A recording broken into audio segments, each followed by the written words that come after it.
The Committee of Finance is back on the record. Senator Francis, let's try this again. You're recognized. You, my colleagues, good morning to people of the Virgin Islands, and good morning to the fine folks from the Office of the Lieutenant Governor Office. Thank you very much, Madam Chief of Staff, Attorney Carbon, for your comprehensive testimony this morning. Again, I want to reiterate that the Office of the Lieutenant Governor is one of our major revenue generators, and while we sat and contemplated our budget for FY 2022, we wanted to certainly make sure that the necessary vacancies and position in those areas of revenue collections was taken care of.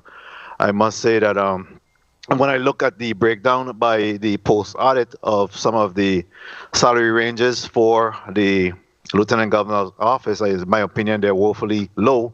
And I would imagine that that's some of the hindrance in being able to attract individuals to the Office of the Lieutenant Governor.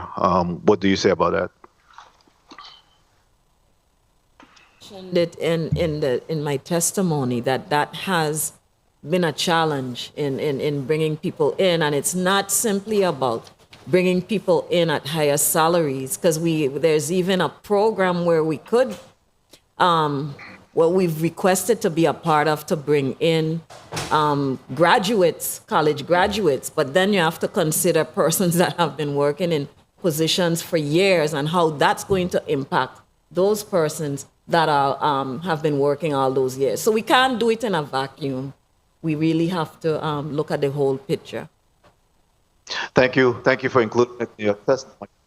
What I think is also critical, the Office of the Lieutenant Governor, should be able to lead from the front. Here. Having a verb.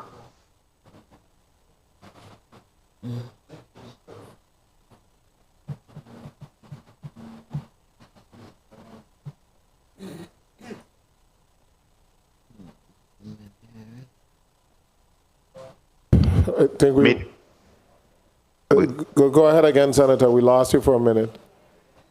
Once again, Attorney Carbon, I think it's critical and very important that the Office of the Lieutenant Governor, Office of the Governor, leads from the front in leading this charge and making sure that we're adequately filling vacancies.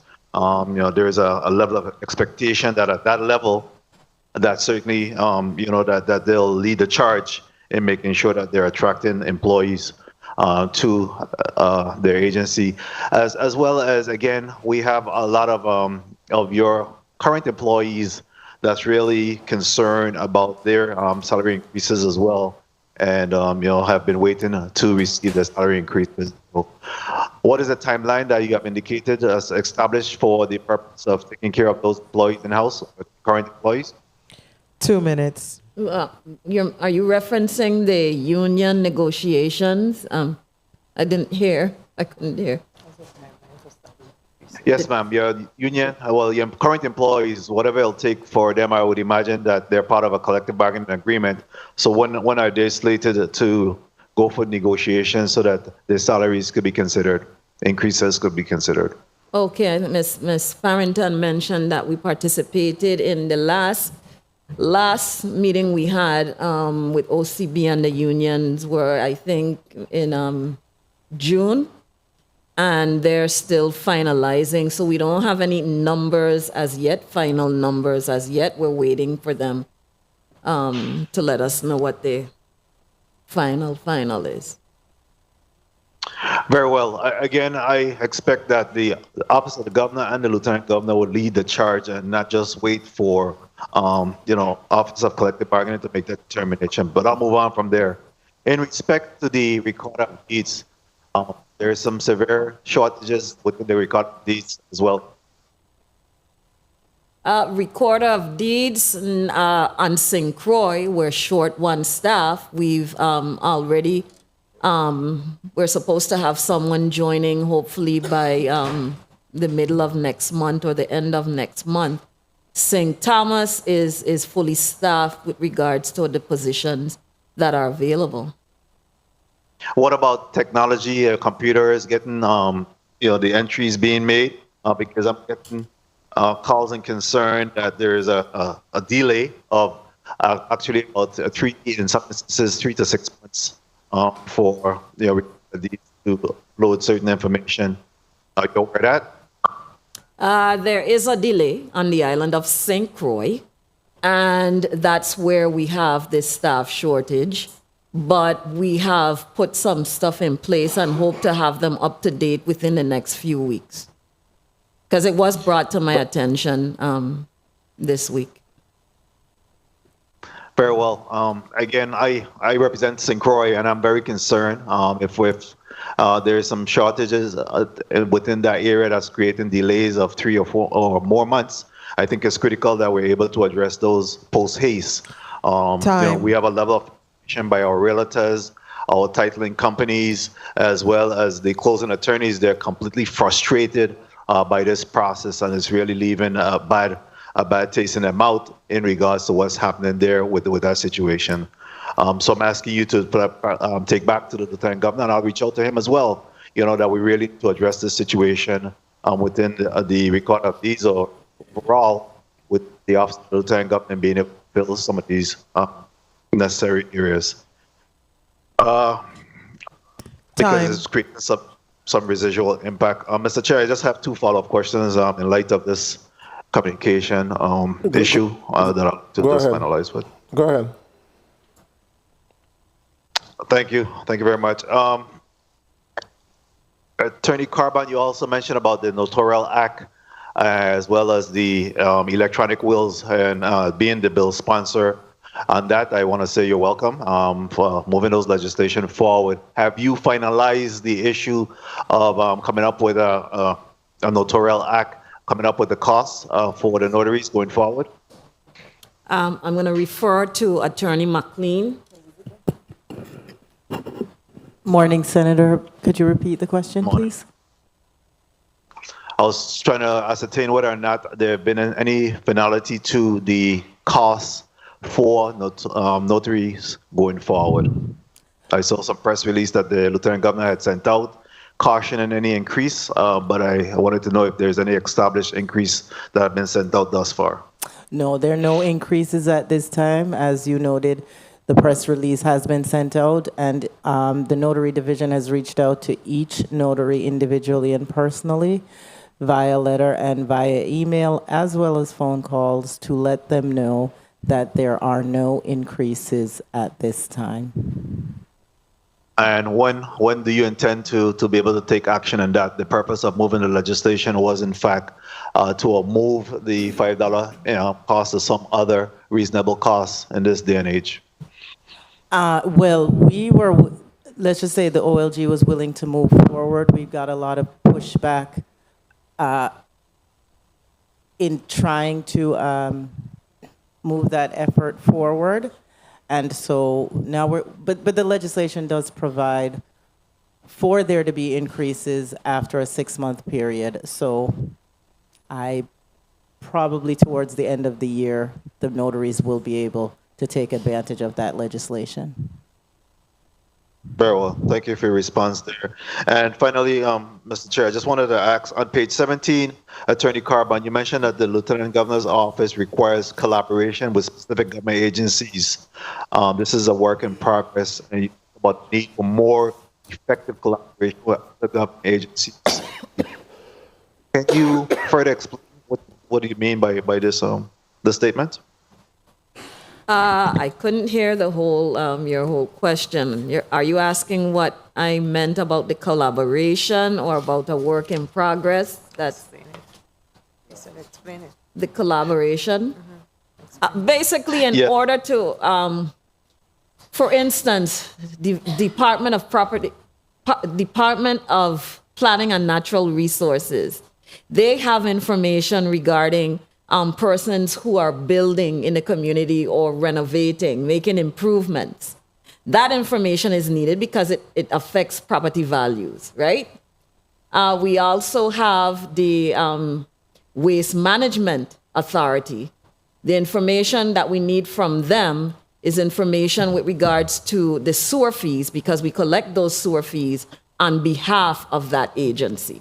So we've already met with them. We've already executed a memorandum of understanding with the Department of Planning and Natural Resources, and we are in dialogue with Waste Management regarding finalizing a memorandum of understanding with that agency.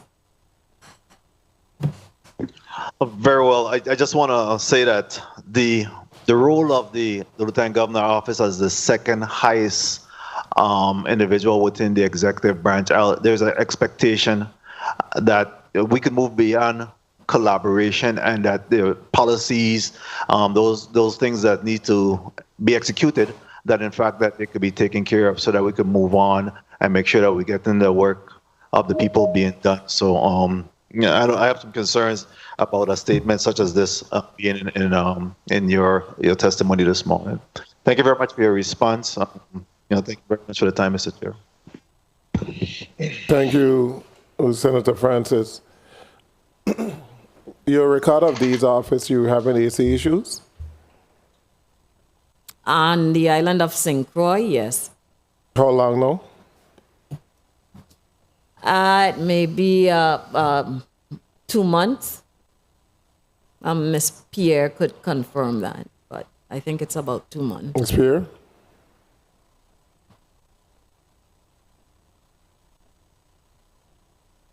Who can Good confirm it? morning again. Yes, this is C. Porsche here, recorder in St. Croix. It has been longer than 2 months. The AC officially went down earlier this year. And of course, the Office of the Governor, they have been trying to see how they can improve the situation with the AC. They've ordered parts and, and so forth to try and improve that situation. As of recently, we have temporary units in the office now, AC units that you usually use for your home residence. We have them that we're currently using, and it has given us some relief, but the main AC unit is still down, and it's about 5 to 6 months it's been down. Okay, I know it's a longer period, so 5 to 6 months. The main unit has been down for the record of dates? Correct. Correct. And you have a temporary unit in there now? Yes, we have 3 of them. Okay, and your passport office is also down? Passport is Yes, with they record of have dates? joined us. Yes, They- that is correct. Yes. And if you purchase a building, these entities would be moving to that new building? Yes, the estate Castle Coakley location, we're going to be moving the passport division, corporations, banking and insurance. The new building that we purchased is where Recorder of Deeds, because of the volume of books and stuff that they maintain. Okay, so corporations and those other units are going to stay at the Castle Coakley building, even if you get the building in Christiansted? Yeah, because we have so many Okay, no, I divisions just want to to know. accommodate. Yeah. Okay. And your plans to expedite record of deeds? We have so much complaints. I mean, I know you had a meeting recently with attorneys and individuals in the real estate market in reference to cadastral and record of deeds and titles and the slow process. So when is that going to be corrected? It's to the point where some of the title companies are saying that they're just ready to give up and not do anything until we get the problem fixed. So when is it going to be fixed? Okay, so again, we've hired, or we've gone through the process. We've identified an individual to go and work with the division. They should be starting maybe in a few weeks. We just have to complete the NOPA process. We're going to have assistance for Ms. Pierre. We've brought in, or we're going to be bringing in additional staff. We've already made arrangements to have staffing temporarily relocated to assist her in bringing the... So you expect to get the problem resolved by what, next week after? let's say maybe 2 weeks. Probably sooner, but probably 2 weeks. 2 weeks and being able to deal with Bring that up to- the backlog. Yes. As far as cadastral, that was something that's a temporary, that's not a long-standing issue, where it happens that the two employees on St. Croix had to be out. One was ill due to illness and the other was on leave. That's going to be brought up to date. Miss Moorhead, you were explaining that there were which types of research has historically taken longer because research has to be done on those properties. So that's going to be within like a 2-week period, but the other filings would be within 1 week. That's correct. And So adjacent ownership. Adjacent I'm sorry, ownership. Charlotte Moore, Assistant Tax Assessor, Office of Lieutenant Governor. Adjacent ownership is taking a little bit longer. We do have a little backlog there with the number of requests that the office receives. The attestation of deeds should be brought up within a week or two or so. Okay, and adjacent properties, how long does the process take in St. Thomas? It would be the same 2-week period. On the record. Good afternoon. It takes about 2 weeks sometimes. It just depends on the configuration of the properties. Okay, so, and I'll go to the next senator, to Fred Gregory right now. So record of deeds, you have a plan to hire additional individuals? Yes, someone has been. We've already interviewed the person, and they'll be. We just have to complete the NOPA process and give them a start date, which should be next month. What is the qualifications for the position? It's a position that you could train the person? Recorder of deeds. Yes. Yes. So it doesn't require an associate or anything? I don't Okay. recall. I know. Are those positions listed on personnel website? Yes. Okay, thank you. Senator Fred Gregory? Point of inquiry, Mr. Chair. Point of inquiry, quick, Senator Francis. Attorney Carbine, when was the last time you were in St. Croix and met with the staff of the Lieutenant Governor's office? I was there, was it earlier in July? I think early in July. Very well. And you met with the staff at that time? Not as a whole, but I visited the staff, particularly at the Christiansted, in the Christiansted area. Thank you.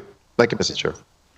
But I do have monthly staff meetings with all of my directors, and they pretty much keep me abreast of all of the issues. And as soon as an issue comes up, I'm usually informed of the issue. Okay. Senator Fred Gregory, you're recognized. Thank you, Mr. Chair. I want to go back to the property tax collections very quickly. So the projection as of, was it June? is some $30.2 million, $30.3 million. Yes? Senator, that was the actuals. Okay, so that's actuals as of June.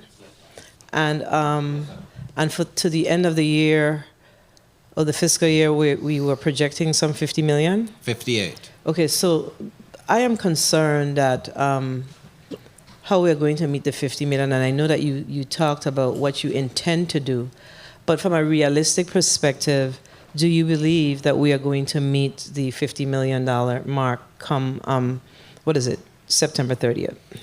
Yes, Senator. How? Well, over the past years, we have embarked on a campaign. No. So give me how. Don't tell me over the past years. Just succinctly tell me how are we going to, if it's June, we have what, 3 more months? Yes, Senator. So what are you projecting to see for the next 3 months? About approximately another 28 million. Another 28 million. Yes, Senator. And how do you plan to go about that? Let me tell you why I'm asking the question. So I'll give you an example of myself. So I did not receive a property tax bill. I got for one of my properties, right? Mm-hmm. And I called the office, and of course, y'all work with me. But my question is, there are some individuals in our community who may not have received their bills, who are not necessarily paying attention to the fact that, hey, I didn't receive my bill. How are you sorting that out to ensure that everyone has received a bill, even if they didn't contact you? Because you're going to have instances where that did not occur. And we cannot assume that people are naturally going to say, I'm going to pay my bill. Well, the tax assessor is aware of who didn't receive the bills, and he can expound more on that. But okay, so tell me. Senator, we send the bill out to the last address of record. We are mandated to do that. No, stay with me. I didn't receive my bill. I didn't change my address. Okay. I called, y'all assisted me, but I'm saying, have you sorted that out? Because there are other individuals in our community who have not received their bills, who may not have reached out to you, who are perhaps not paying attention. That's what I'm asking. Okay, Senator, I think it comes from what the tax collector was indicating about the return mail, because we do send out a lot of bills that sometimes come back in the mail, and we're trying now to reach out again to those persons. So I'm gonna leave this alone, because I'm saying to you that I didn't have a return bill situation. I did not get a bill. Okay, but and it I did returned not to change us. my address. 2 minutes. Okay, so you're gonna need to tell me if that was a return to you, because I'm not certain what we're saying here. It may have been that was Yeah. a one-off. So Perhaps. if you bring it to their attention, That's what I'm they trying can to address establish. it. So how are we looking at the deltas to make sure that we are in concert with collecting, with ensuring that everybody receives their bills? So my time is running. Financial services. You had the projections or the appropriations for FY 2022 are some 11.4. This year, under the page 4 of the post audit report, I'm seeing some 18.2. What is and you may have said it in your testimony, what is the reason for that 6.7% increase, which is 60% of the 60% over FY 2022? And you could look for it in the meantime if you don't have it in front of you. Let's talk about timeshares. I know that we had an issue with issuing timeshare bills. Have we resolved that situation, and how is that looking today? Senator, that issue should be taken care of by the end of the week. We were hoping that it would have been addressed and updated before today, but they have a day or two more to complete that. So those are going to go out? Yes, Senator. Okay, so what are you projecting from those? Just a minute. Okay, so you can answer in the chair, because that's important. I had, And then let me just ask This is Chief she. Cavan a quick question around the record of deeds while both of you look for the information. So you continue to say that in the same time, we've gotten complaints from the realtors saying, look, in this district, that we were unable, their transactions were not moving. I think you said that issue has been resolved, but you continue to say that you don't have a vacancy. But is it that you don't have a need, or you don't have a vacancy? Which one is it? Well, let's be clear. The record of deeds.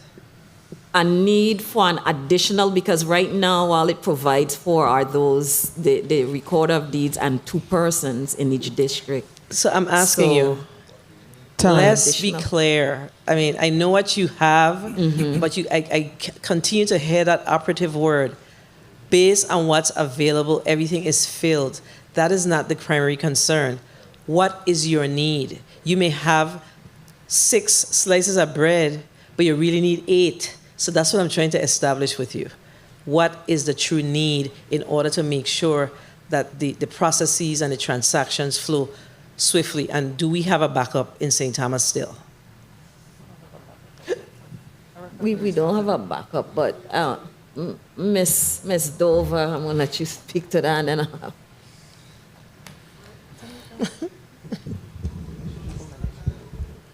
Erica Dover, Recorder of Deeds, St. Thomas.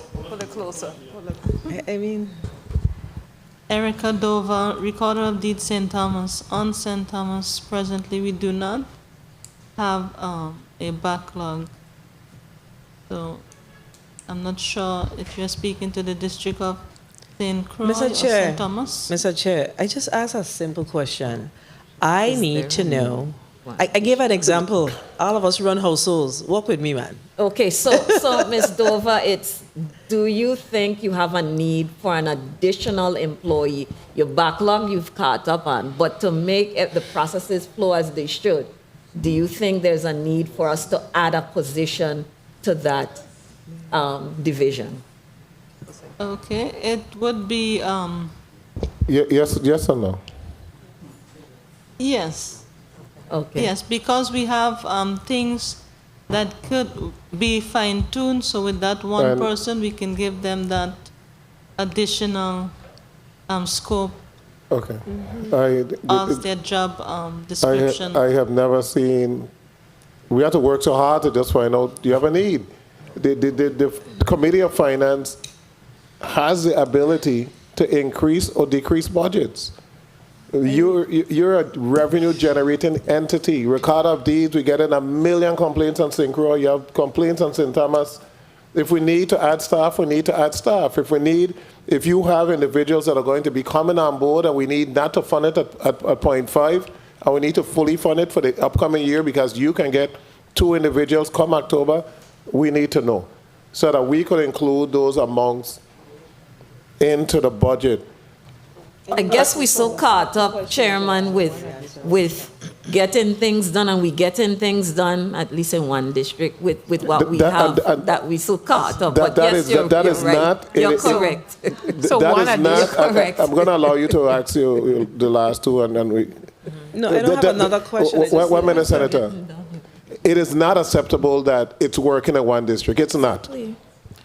Our real estate community, the lawyers, everybody, they're extremely frustrated. They called for a meeting with the lieutenant governor. They met with him, and they're still having a backlog and can't get stuff moving. So we have to find a particular solution. That is, I could call all the attorney names that have met and all the real estate agents that have met, and they clearly said that it wasn't a criticism, but they want to improve the process so that they can be able to get the transactions done. And that is the responsibility of government. So, And we are concerned, and Senator, I 2 additional positions for recorder deeds, 1 in each district, and they would make it 3 Fine. employees and a...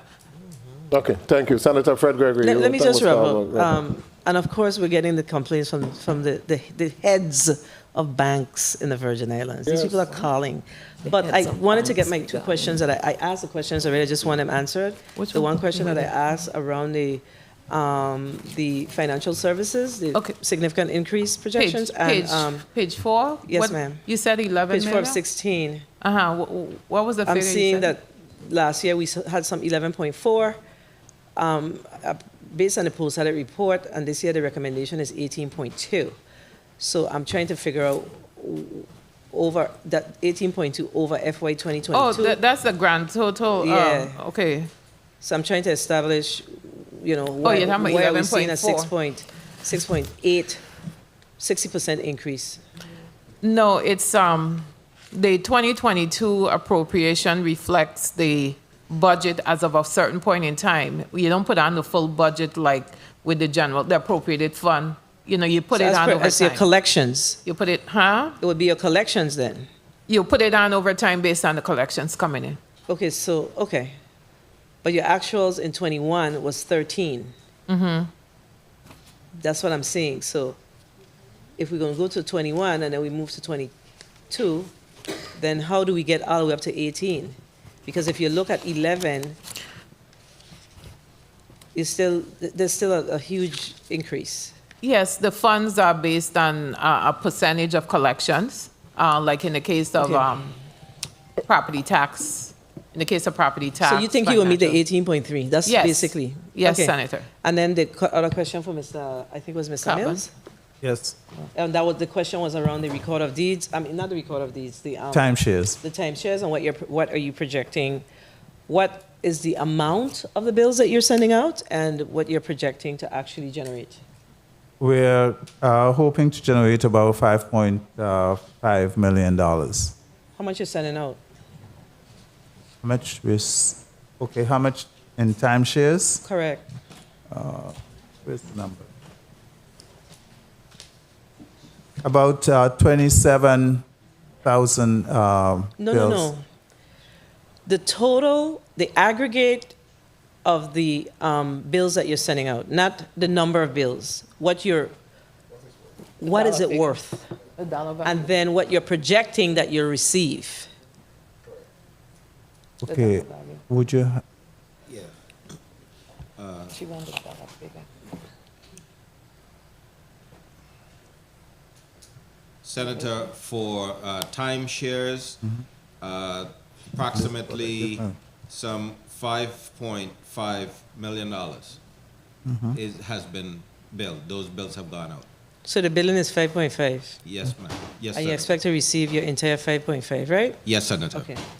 And those bills are not gone out, not based on what Mr. Mills just said, so. Well, as we speak, some of them may be updated online already, but we're still going to do a mass distribution and actually mail them once all are finalized. So what's the requirement? Is it to require it to be mailed? What's our system? A mailing system or a system where we put it online and we say check your online? Which one is it? Both. No, it's not both. Well, if What is it customarily that we do as it relates to our tax bills? we mail them out, We mail Senator. them. Mail. We mail Thank them you. out.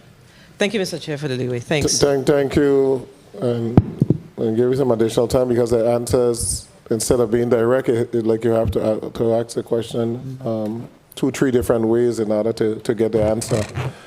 I think the financial services area is where we're seeing a large increase, and we have already collected some $6.8 million in financial services. So that is actually the area where we're seeing the bump, while the projections were a lot lower. Let me see what we meant. But the actuals for financial services for 2021 was what? Was it 2021. was it 3.2 or was it in your on page? Collections. Yeah, on page 1 of the little appendix that you have $6.7 million. 1 minute. For 2021, You're 6.7? Yeah. coming. Yes. Yes. Yes. Yeah. Okay, Yes, 6.7. okay, so when you submitted the information originally to the post audit, it has been updated. So we got a post audit, got 3.2. But it's really 6.7 for Well, that's the 21. revenue collections, yes. That's for the 6.7. fiscal year 2021. 6.7. Okay, but we have already collected more this fiscal year than 21. Because this fiscal year, we've already corrected 6.8 million. Correct? Let me find my sheet. Page 1 of your testimony. Page 1 of after the summary of your testimony. We updated the actuals. I put it right on that page. It had 6.7, and you said we have collected 6.8 this year. I need to find a report. Okay, so what are your projections for fiscal year 23? Okay, right now it looks like you're going to collect more than $7 million. What are your projections for fiscal year 23? 6.3. That's what you have on your report. We have other options. We project 6.5.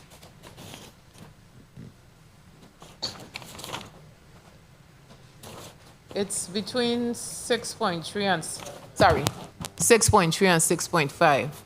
Projected for fiscal year 23? 23, uh-huh. Why would you project 6.3, 6.5 when you already collect 6.8 and this is June? As of June, you said you collected 6.8. I need to check that figure, Senator. Yes, as of June, we collected we collected 6.8, that's correct. Okay, so the fiscal year isn't over. Well, it's based on when we did the projection. So asking you now, what do you think is going to be the projection? It can't be We less. were projecting 6.5, and I know that's conservative, but we tend to be conservative.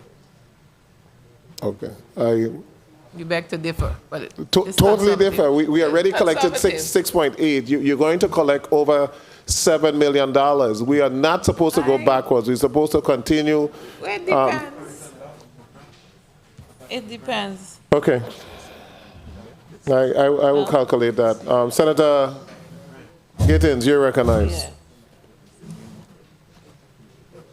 The market could change. Thank you, Mr. Chair, and good afternoon to all. As I sit here and this, it's very disappointing. Constituents of the office sending messages.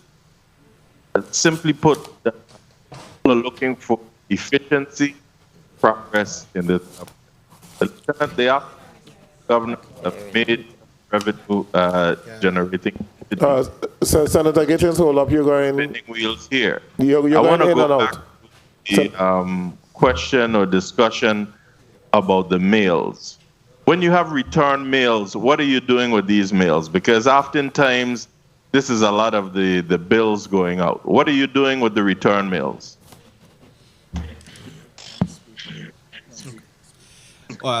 Senator, for the return mail, we update the system that the mail has been returned to us, and this year we are reaching out to the customers to remind them that by law it's the responsibility of the property owners to make certain that there's a correct address of record on file with the Office of the Tax Assessor. Mr. Chair, I can't even see who I'm speaking with. Can you have whomever is responding to put their name and title on the record, please? Yes, Senator. This is Brent Laird, tax collector. So again, in short, what are you doing with the return mail? We will be posting in the newspapers a record of the return mail that we have received and remind and ask customers to come and update their address of record with the Office of the Tax Assessor, which they're required to do by law. Okay, and I did ask in short. No, that's what you intend to do. But how long have you had these mails sitting there? Oh, well, Senator, we have an amount that comes in every day, and so we are compiling them and making them ready for print. Listen, I'm pretty sure a number of these individuals are government employees. We can find these folks. Do you have individuals that has entered into a payment plan with you for any past due bills? Yes, Senator, we have payment plans being made every day. And how are you keeping up with these payment plans? Do you have a tracking system? We have a property tax management system that tracks all of this, sir. Now, okay, so I'll move away from that. The Chief of Staff mentioned, I think, 4 retirements and 7 resignation. What are we doing to aggressively, well, before I ask about what are you doing to aggressively recruit for those positions, those 7 resignations, what are these positions? 2 minutes. We had one in the tax assessor's office. We had a resignation from an engineering aide I'm trying to think. We have had a resignation from a real property tax collector, a passport examiner. Trying to think of it. I'm not understanding why we keep looking up in the sky and as if we're just picking things. Do you have a list of the positions that are resignation?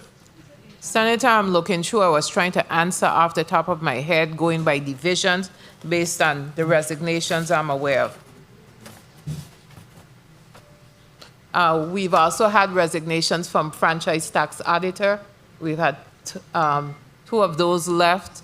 What did I say? Passport examiner, real property tax collector, real property records officer, two franchise tax auditors.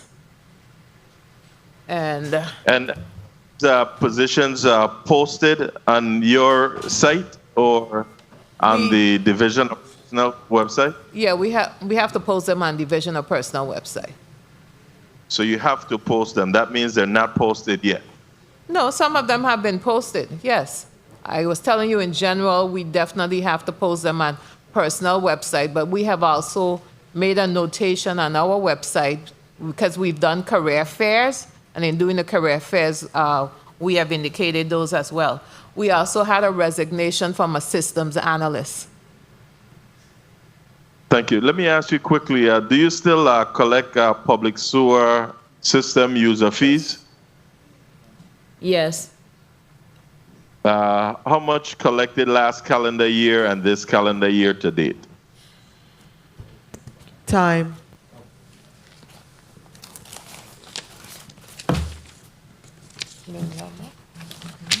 You have them? Senator Brent Laird, I'm tax collector. So far this calendar year, we have collected some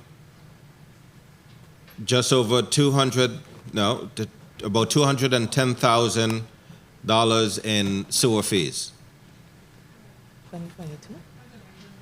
That's for when? I asked for last calendar year and this year to date. This is for this fiscal year. I do not have the numbers for fiscal year 21 on hand, but we can provide those to you.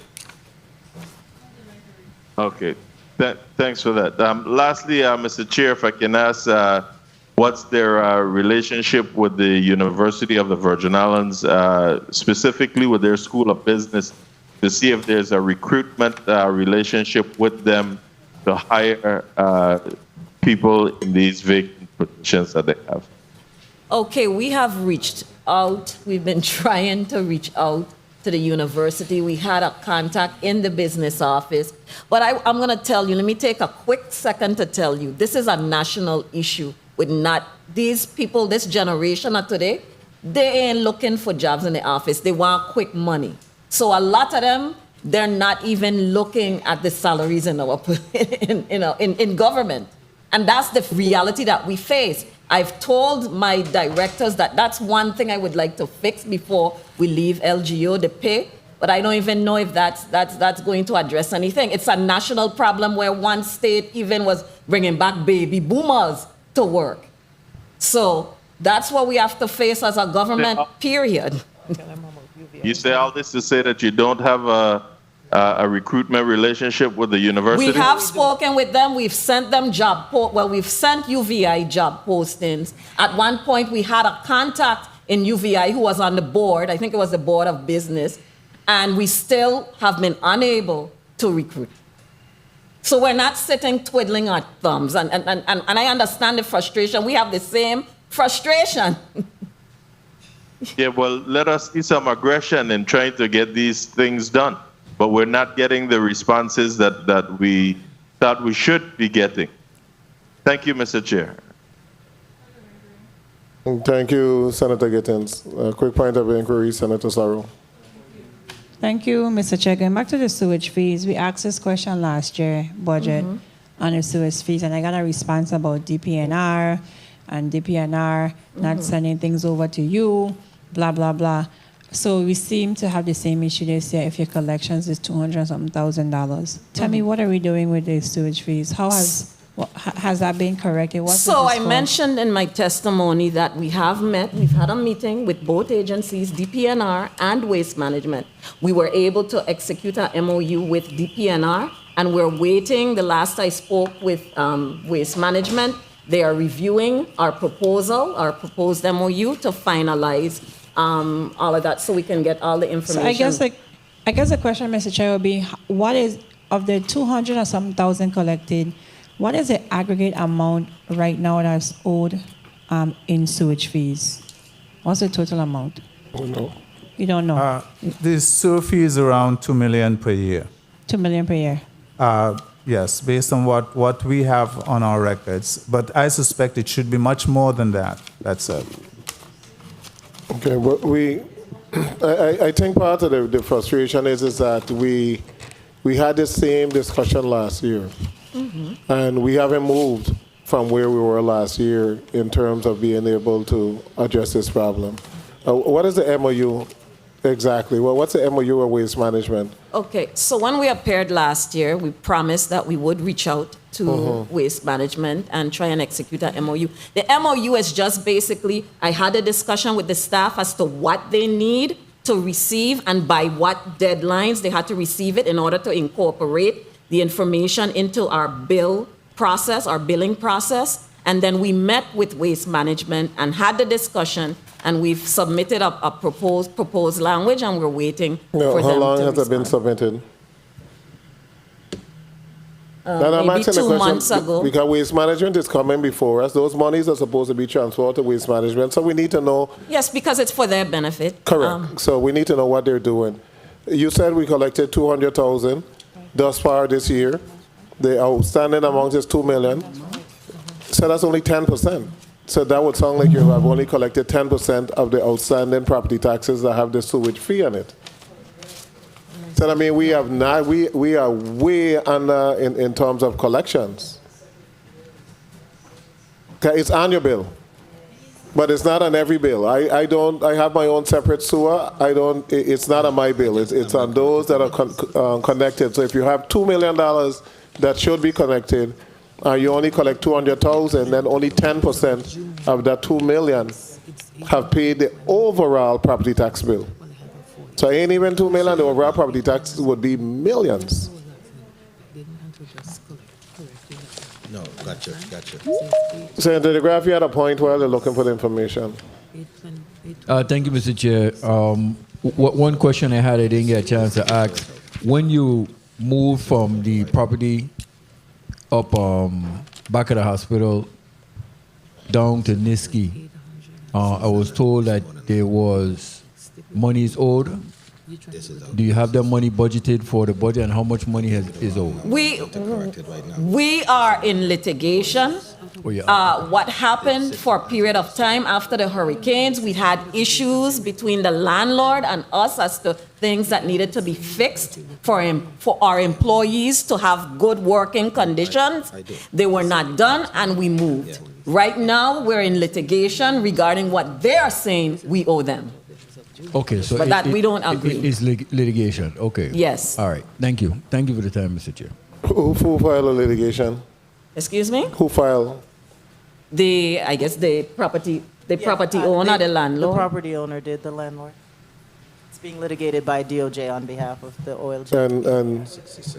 And has the Lieutenant Governor office, have you guys come up with an amount that you think that is owed, absent whatever you're saying?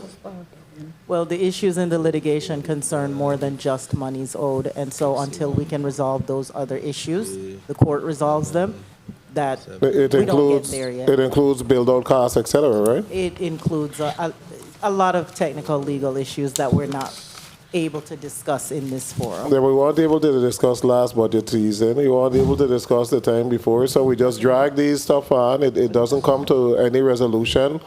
And in the meantime, the person is still owed outstanding monies. Is there a settlement amount? If it's a reasonable, it's in litigation, like Attorney McLean stated, and I'd like to state for the record that the landlord was paid. It was just amounts deducted, like any landlord-tenant relationship, there were just amounts deducted based on what LGO felt were, we should not pay until things were done. But they were paid a certain amount of,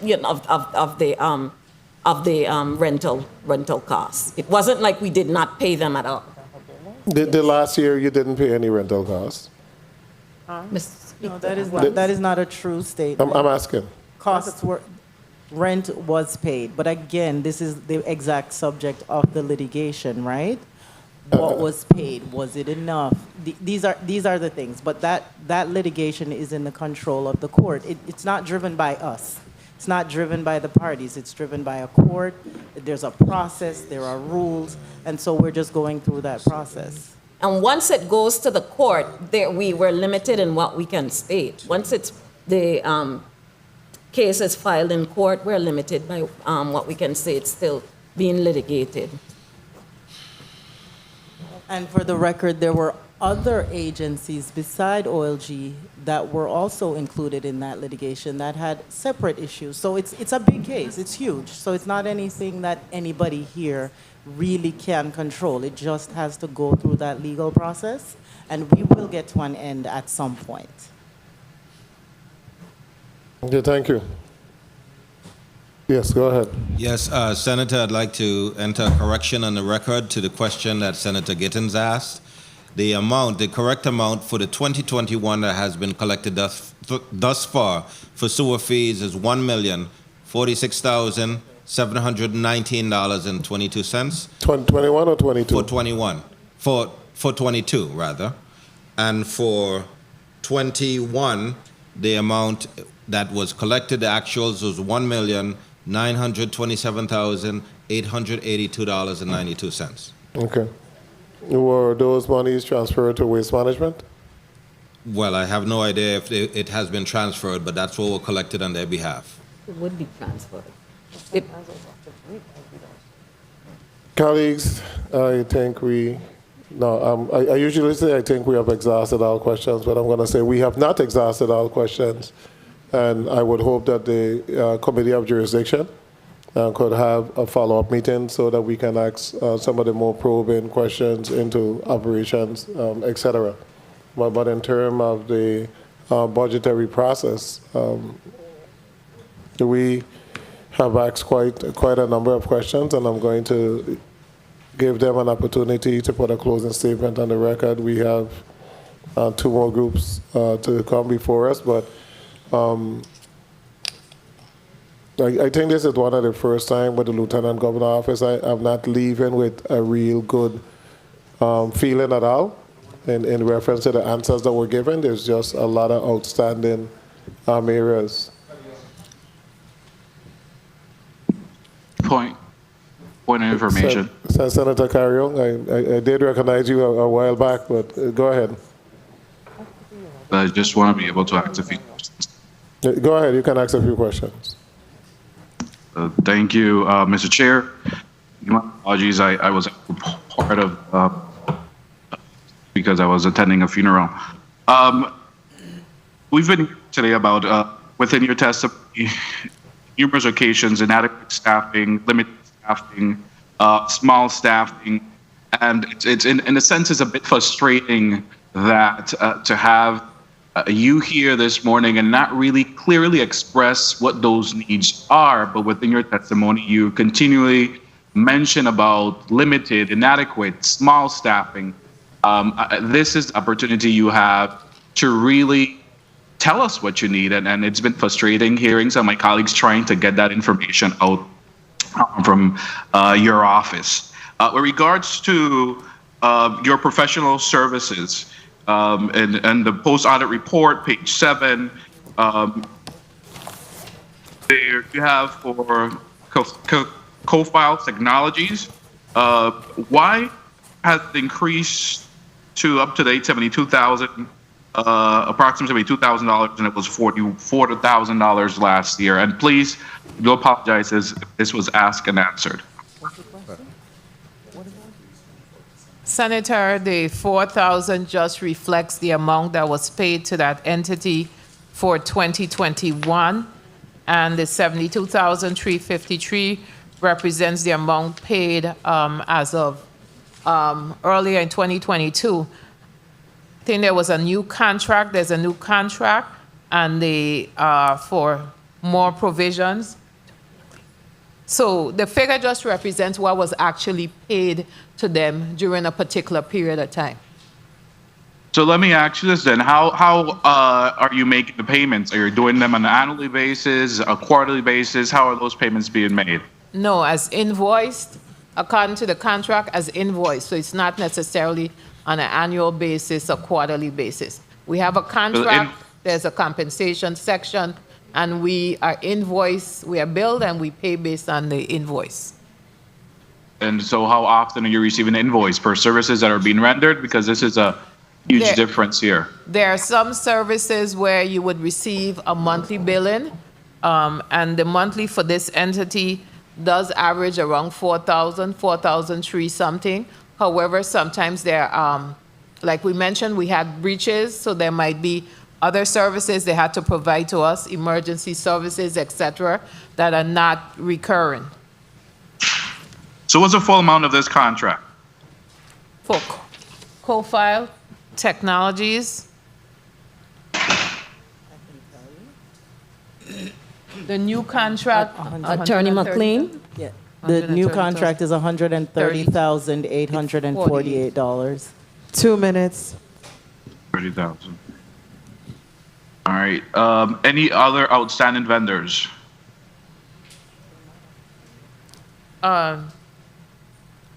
No.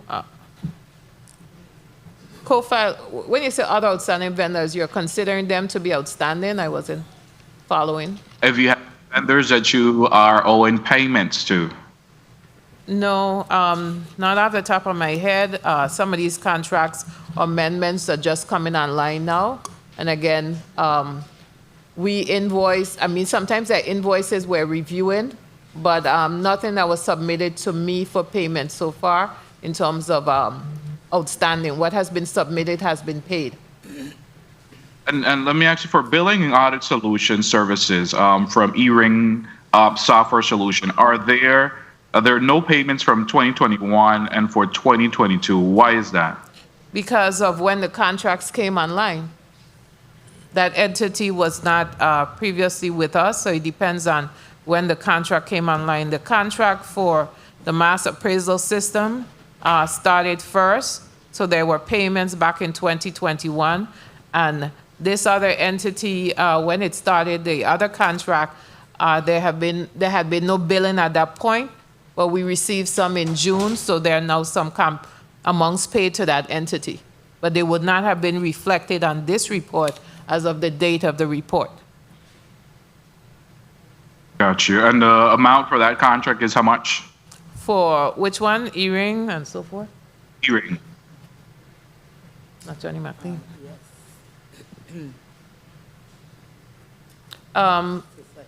Just a minute, let me find it here on my laptop. And while you do that, also regards to your two offices located in Lagoon Street, what's the status on the extending or renewing the lease for those two offices? We are working with the VI Housing Finance Authority to address those renewals. We're working through the process with them. When is the last time you had a lease that was current? A lease for them? It's been a while. It's been a while. I'm looking here. It says there are two leases. One is smaller than the other. So one, I'm looking here. The dates say 2020, 2018. It's been a while. Since 2018. And what's the holdup with that then? You're just waiting on them? Well, we've had some back and forth. The requirements now, I think they had a vendor in the middle, but they're no longer dealing with that vendor. So we're dealing directly with them to address the leases. And close, so you're anticipating by when you would have this lease? Well, I'm hoping to work things out with them before the end of the fiscal year. So maybe hopefully before the end of the fiscal year, end of calendar year, this year. Because we're in 2022. Yeah. Thank you. All right, Mr. Chair, thank you. Thank you. May I answer as to the amounts of the contracts? Yes, you may. Okay, thank you. So the billing and collection contract is for $2,788,202.00. But then we also had the, excuse me. Oh, I'm sorry. We also had prior to that the CAMA contract, which is a little over $1 million. Okay, thank you, Senator. Okay. 1.6 to be exact. 1.6, okay. Mr. Mills, you have sufficient individuals in property tax to get all of these return mail out? Senator, we can always do with more positions because we have retirement and we have persons scheduled. Well, we have retirement that is gone and retirement coming. And we can do with more, yes, both in cadastral and in the appraisal unit. Because we Okay, want... so if you could provide me with that information as to exactly what the needs are. What's the possibility of bringing back some retirees for a 90, 120-day period? I'm not sure they would be predisposed to do that, but I can find out. If that's an option, I would want to pursue it. Okay, we recently passed legislation in reference to allowing retirees to come back for a longer period than 90 days, and that might be the solution right now. I mean, some of the retirees that are waiting for payment, bring them back, and that we can be able to pay them. There is legislation that clearly defines that particular process. Those property owners that are off island and with the portal not being open, is there going to be an extension in reference for the ability to make payment? Yes, there will be an extension, and as you know, the Lieutenant Governor is empowered to waive 100% of interest and penalties, and so on a case-by-case basis, we will make adjustments to make it easier for the taxpayers. And do you have any summer students? Any summer students could have been assigned to the mail issue? Yes, Senator. We have had 2 summer students assisting us with reconciling that issue. And they're still there? Yes, Senator.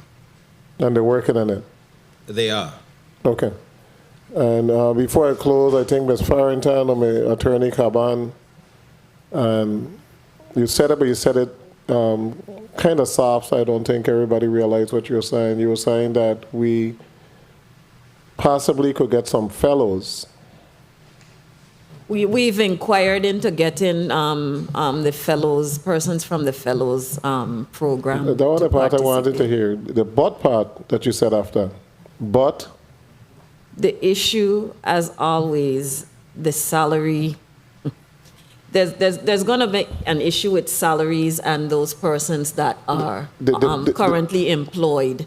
The but is, how can I bring on somebody fresh out of college for $55,000 and have individuals working for 30-something and can't go through the negotiation, can't get a raise, can't hire individuals to come on full-time, but I'm going to have somebody come on making more than the person who have been working 20 years and has to train that person. So I want to be able to hire young Virgin Islanders. And the intent is to hire young Virgin Islanders.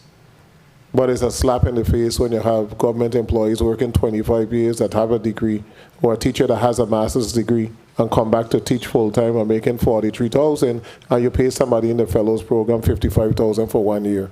So I don't know what kind of message. I mean, it was a nice program, but we got to think these things through.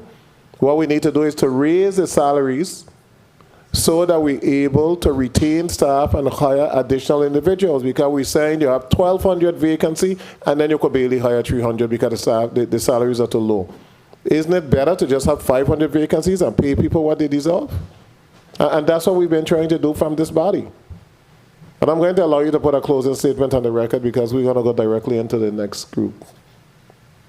So, Chairman VLA, we thank you for the opportunity to present our testimony in support of LGO's FY 2023 budget. As stated in the testimony, LGO has many challenges. However, we forge ahead in carrying out our statutorily mandated duties and responsibilities and have had many significant accomplishments. We're moving forward with some technological improvements that will allow us to improve services and increase revenue collections. Staffing is an issue which we are working on, and again, exploring different ways on how we can address, knowing our limitations with, again, the unions, because that would be, to bring someone in at a higher step would pose the same problem to me as the fellows. You're bringing them in at a higher step, but you have employees that are there working for years, that they're either going to end up making more than or equal to, based on how we've been able to move forward with the negotiations. We're looking at the job descriptions again to see if that could help address the salaries where persons are performing more duties and obligations than they were when the job descriptions were written, especially with an expansion of duties in certain divisions within the office. Again, thank you for the opportunity, and we look forward to a favorable response from you guys with regards to our budget request. Okay, thank you so much for your testimony, along with all your colleagues that are here supporting you today. We will be calling you during budget markup. The Committee of Finance will take a 5-minute recess.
the Committee of Finance is back on the record. Next before us, we have the Virgin Islands Economic Development Authority. Mr. Biggs, the Chief Executive Officer, is here. I'm going to give him an opportunity to put his name and title on the record along with the other individuals that are here to support him. Mr. Biggs?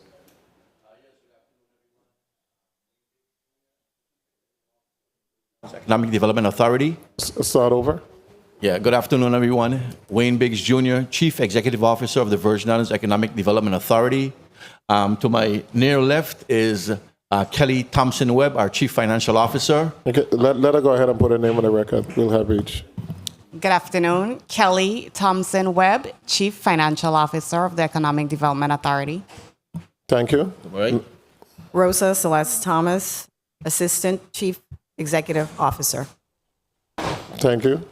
Tracy Lynch Bola, General Counsel. Thank you. And we have some individuals that are participating virtually. Ms. Holloway.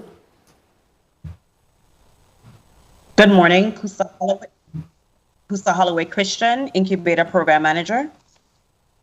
Bertrand. Tatiana Bertrand, Budget and Financial Analyst. Penn. Joy Penn, Senior Compliance Officer.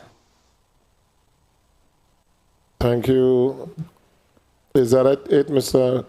Biggs? CEO Ms. Biggs? Samuel, the Managing Director of the Economic Development Bank, should also be on virtually. Ms. Samuel, I'm not seeing her. Yes, good morning. Monique Samuel, Managing Director, Economic Development Bank. Okay, thank you so much. You may proceed, Mr. Biggs. Good afternoon, Chairman Vele, members of the Committee on Finance, other members of the 34th Legislature, the Virgin Islands Economic Development Team, and the viewing and listening audience. I am Wayne Biggs Jr., Chief Executive Officer of the Virgin Islands Economic Development Authority. With me today are executive team members Rosa Thomas, Assistant Chief Executive Officer, Kelly Thompson-Webb, Chief Financial Officer, and Tracy Bola, Esquire, General Counsel. I am also joined in chambers today by the following USVI EDA team members: Margarita A. Benjamin, Managing Director, Economic Development; Nadine Marchena Ken, Managing Director, Enterprise Zone Commission; Chanel Peterson, Managing Director, Marketing and Vision 2040; Mark Finch, Director, Fiscal Plan; Kaylee Richardson, Director, Human Resources; and Selena Morris, Executive Assistant to the CEO. As mentioned, other members of the authority's team who have joined virtually include Monique T. Samuel, Managing Director, Economic Development Bank; Kusa Holloway Christian, Incubator Program Manager; Joy Penn, Senior Compliance Officer; and Tatiana Bertrand, Budget and Financial Analyst. If necessary, they are available to respond to any inquiries you may have directly. Before I start testimony, I'd like to just show a quick film in regard to the accomplishments of the authority over the last fiscal year.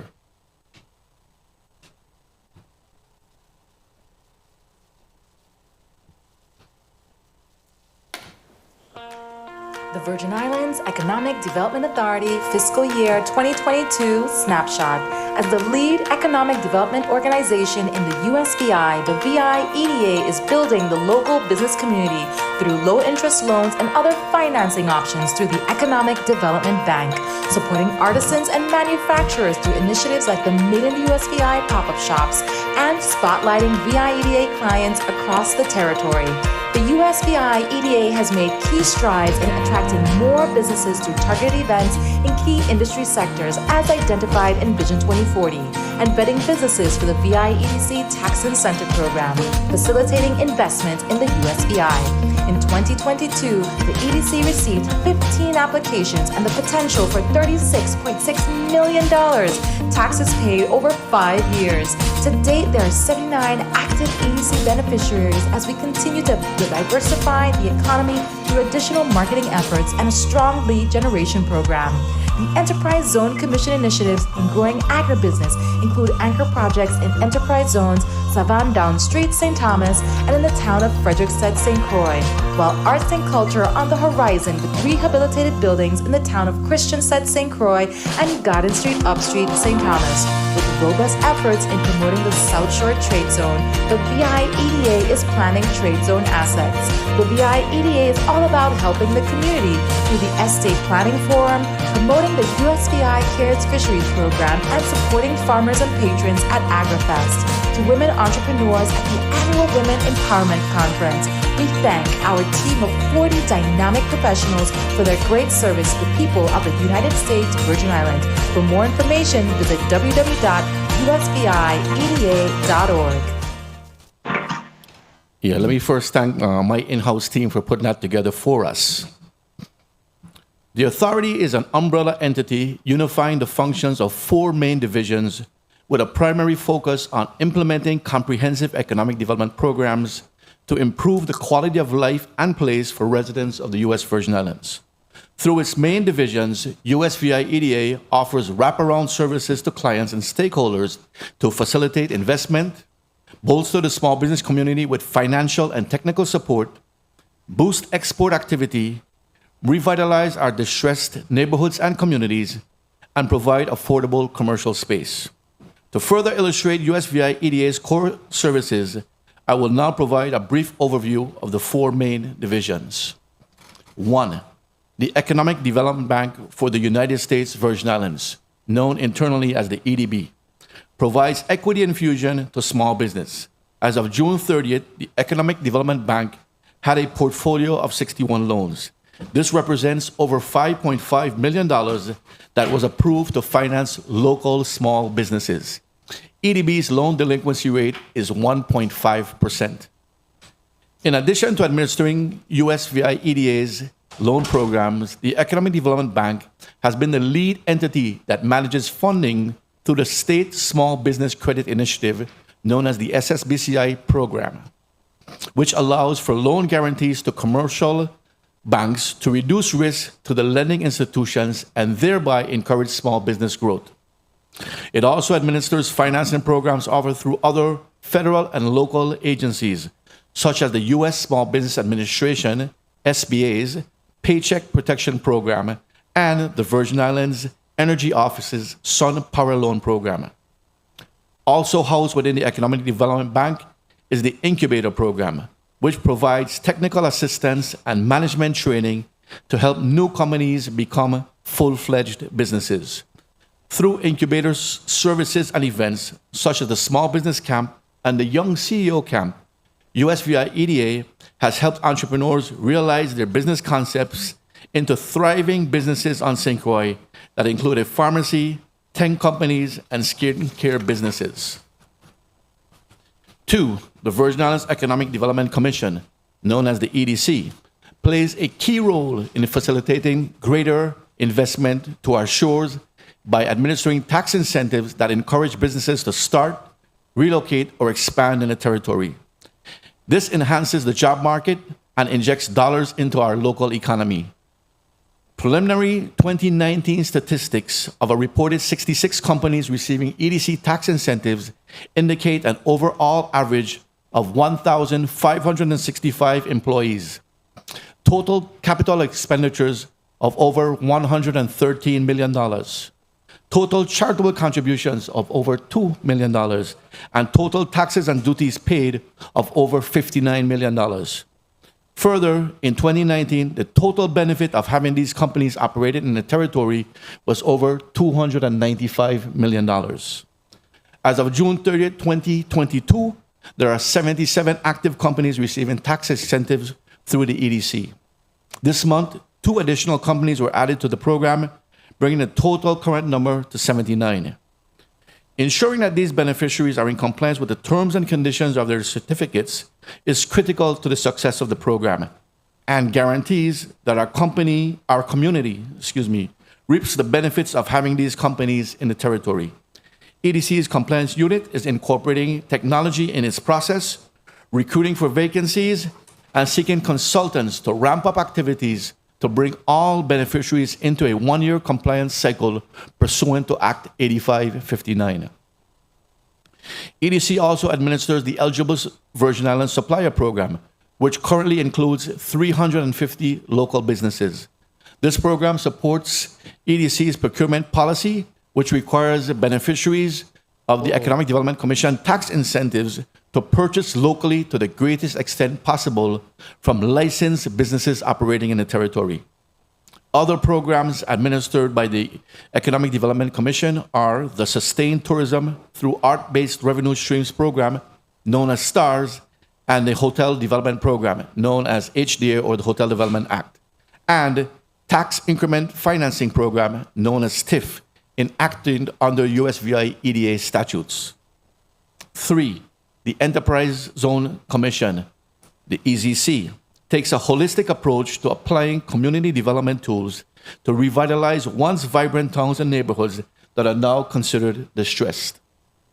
Tax incentives encourage local residents to invest in rebuilding their neighborhoods and entrepreneurs to open storefronts and increase commerce in the territory's 4 designated enterprise zones, the towns of Christiansted and Frederickstead on St. Croix, and the communities of Garden Street Upstreet and Savannah Down Street on St. Thomas.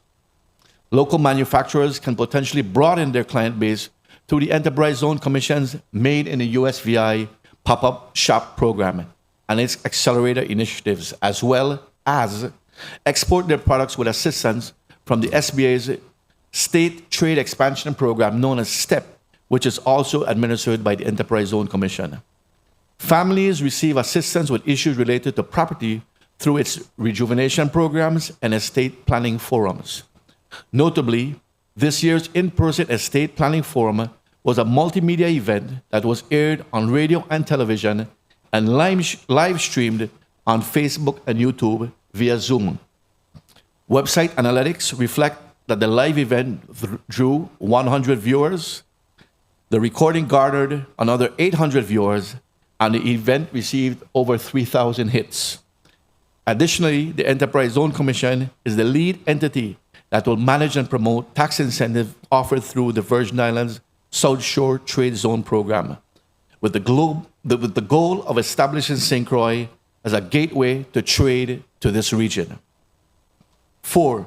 The Virgin Islands Economic Development Park Corporation, the EDPC, acquires and operates industrial parks in the territory and complements the Economic Development Commission activities by offering commercial rental space to investors. The corporation manages 3 locations and is a self-sustaining entity of the USVI EDA that is supported by rent collections from its 15 tenants. The Virgin Islands Industrial Park, located on St. Thomas, is 100% occupied, with 5 private businesses leasing space. On St. Croix, the Economic Development Park Corporation operates the William D. Roebuck Industrial Park, which is 88% occupied, with 9 tenants that include a mix of both private and public entities. It also should be noted that the industrial park on St. Croix is ideally located within the trade zone of the island's South Shore. It will no doubt play an integral role as we promote this asset to prospective investors due to its proximity to the airport and seaports, the opportunity for eligible activities qualifying for tax incentives by virtue of operating at this location within the trade zone, and the ample land for development. The Economic Development Park Corporation's third property, the Fleming Building, in the historic town of Frederickstead, not only houses the USVI EDA's office, but also has a portion of its space leased to one private entity. Although these entities maintain distinct identities and function independently of one another to execute their specific mandates, they also operated in an integrated fashion. In other words, USVI EDA's 4 main divisions work synergistically to establish a territory as a premier business destination and foster a more robust economy. Supporting the core activities of the main divisions are USVI EDA's administrative departments. These include administration and finance, legal, human resources, marketing, and the executive officers of the chief executive officer and the assistant chief executive officer. The authority's overall strategy and operations fall under the guidance of a 7-member board. Presently, the USVI EDA's governing board has 6 members and 1 vacancy. In this fiscal year, USVI EDA successfully negotiated a collective bargaining agreement with the United Steelworkers Local Union 8249, filled 2 key management positions, the Director, Human Resources, and Director, Fiscal Plan, and 3 staff-level positions. The authority currently has a total of 39 dedicated team members, with 22 in the St. Thomas St. John District and 17 in the St. Croix District. Of the overall headcount, 3 of the employees are members of the Economic Development Park Corporation, which operates on a separate budget from the USVI EDA. There are a total of 8 vacancies in the authority. We are also experiencing the hiring challenges that many agencies are facing, and we continue to strategize and discuss innovative ways to minimize the impact of these vacancies. Training, development, and succession planning are high on our list of priorities, as we recognize the need to create and maintain a well-trained and skilled staff to further propel the mission of the USVI EDA forward. This past year, the world began to adjust to the new normal of living with COVID-19. There was an upswing of in-person events that the USVI EDA team either hosted or participated in to encourage additional investment in the U.S. Virgin Islands and inform our clients and prospective investors about programs and services that would offer financial or technical assistance to their businesses. It should be noted, however, that during the height of COVID-19 pandemic, when much of the world's activities seemed to have been severely curtailed, the USVI EDA's dynamic team never missed a step in providing our service to clients, whether through virtual or in-person means. To accomplish its goals, the authority utilizes a targeted strategy to maximize its financial resources. The USVI EDA team strives to consistently take this approach while fulfilling its mandate, as fiscal responsibility is key to an organization's success. Once again, I am pleased to report that the authority has earned its 12th consecutive unmodified audit opinion after completing its fiscal year 2020 independent financial audit. At this time, I will review some of the USVI EDA's other fiscal year 2022 accomplishments in 3 key areas of economic development. 1, diversification, business attraction and investment. 2, small business development. And 3, trade. For generations, the United States Virgin Islands' main economic driver has been tourism. Although the USVI did not suffer to the extent as other popular tourist destinations in the region, the blow that the COVID-19 pandemic dealt to many tourism-dependent businesses following the not-too-distant devastating impacts of Hurricanes Irma and Maria in 2017 demonstrated the importance of economic diversification. To help guide the territory toward a more economically diverse and resilient course, Vision 2040, the 20-year economic development strategy, identified 8 target industry sectors, which are agribusiness, professional and technical services, coastal and ocean resources, renewable energy, health sciences, research and development, light manufacturing and assembly, and VI-style tourism. In fiscal year 2022, the USVI EDA's marketing activities have sought to attract businesses in these industries. USVI EDA participated in the following events, along with partners such as the Virgin Islands Department of Tourism and the Virgin Islands Port Authority, to promote the territory as a premier business destination to investors and their advisors. Some of these events were: 1, the 25th and 26th Annual International African American Hotel Ownership and Investment Summits and Trade Shows, hosted by the National Association of Black Hotel Owners, Operators, and Developers, known as NABHOOD.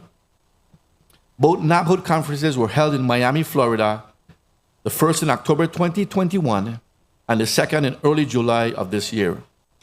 USVI EDA representatives met with approximately 40 hoteliers and several brand representatives at the conference and held 8 follow-up meetings. In addition, I participated in a summit panel discussion with hotel brand representatives entitled Caribbean Investment and Development Forum, Rebounding, to approximately 84 summit participants on the benefits of investing and doing business in the territory. 2. The Global Summit of Women, held in Portugal in October 2021 and Thailand in June 2022. An average of 500 delegates, all women, from countries gathered at the summit, which allowed members of the USVI delegation the opportunity to network with women entrepreneurs, CEOs, and leaders from across the globe. Contact was also made with entities that may have an interest in the South Shore Trade Zone. This was a collaboration with the Department of Tourism to highlight the benefits of choosing the USVI as a place for both business investment and recreation. Interest has also been garnered in the U.S. Virgin Islands hosting this prestigious conference in 2024 or 2025. 3. The 6th Annual Private Wealth Florida Forum in West Palm Beach in November 2021. Approximately 100 high net worth individuals attend this conference. Several one-on-one meetings were held with potential investors during the conference. 4. The American Bar Association mid-year tax virtual meeting in January 2022. USVI EDA was an emerald sponsor of the event, which guaranteed exposure of the territory and the authorities' programs on the event website and email promotions. Additionally, I had the opportunity to present at a breakout session to 66 attendees, which included tax attorneys and consultants of prospective investors. 5. The Caribbean Hotel and Resort Investment Summit, known as CRIS, in Miami, Florida in May 2022. CRIS is recognized as the Caribbean's leading and most noteworthy hotel investment summit, with approximately 400 registrants and 30 countries represented. The USVI EDA team received interest from 5 potential investors due to connections made during CRIS and anticipates 3 site visits prior to the end of the year. 6. The governor's mission to Boston to increase investment from the northeastern region of the United States in June 2022. Approximately 62 contacts were made with potential investors, some with an interest in the South Shore Trade Zone. 7. The 2022 Select USA Investment Summit, known simply as Select USA, held in the National Harbor of Maryland in June 2022. Select USA is the highest profile event in the United States for promoting foreign direct investment. Select USA attracts more than 1,200 business investors from approximately 70 international markets. This year, USVI EDA's team, accompanied by a VI Port Authority representative, received interest from over 70 potential investors from around the world, leading to 7 follow-up meetings and a coordinated effort for a Taiwanese delegation to the USVI with the U.S. Department of Commerce. It is also anticipated there will be 5 site visits to the territory from investors and site selectors contacted at Select USA. These contacts are interested in the areas of financial and business services, hospitality, and manufacturing and assembly.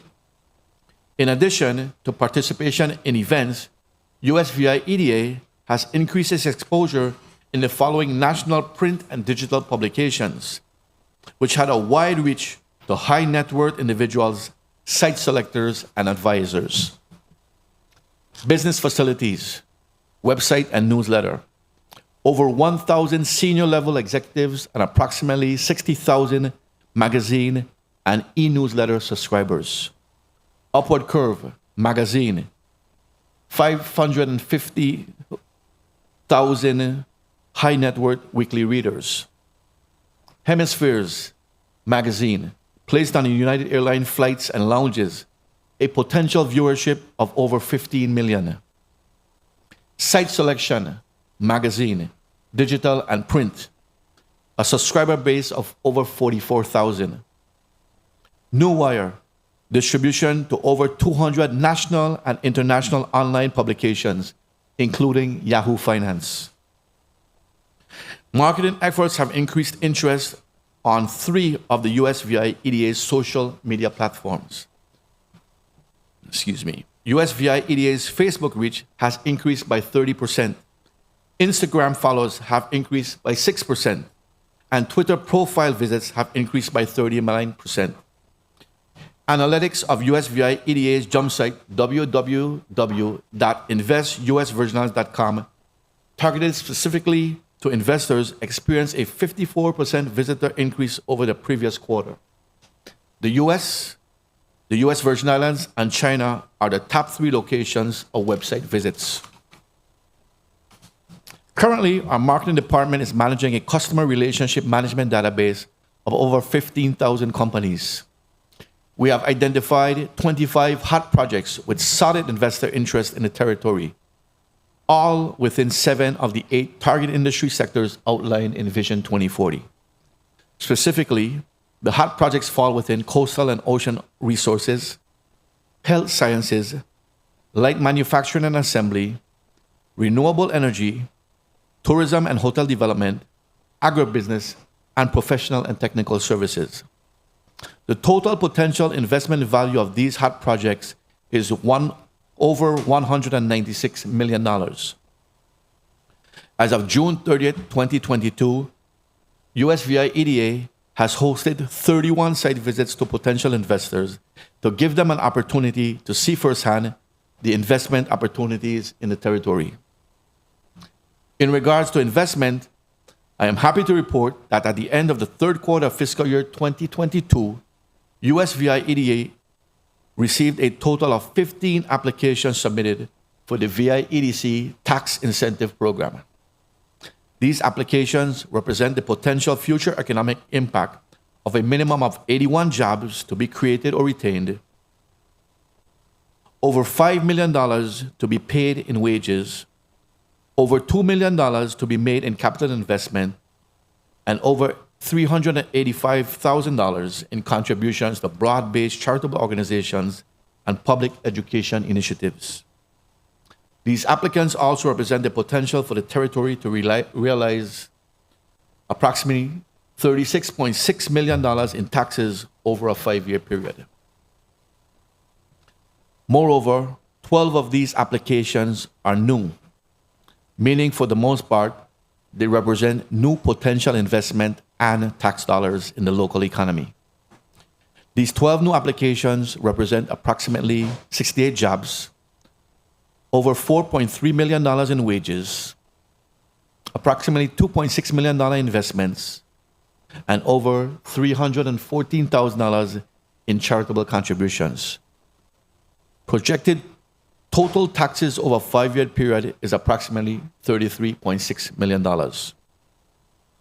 So far this fiscal year, a total of 8 certificates of incentives have been executed. Based upon the comments made by the beneficiaries with certificates executed to date, the territory will realize new and continued employment at a minimum of 98 full-time employees, approximately $11 million in salaries and wages, $550,000 in capital investment, and $390,000 in charitable contributions annually.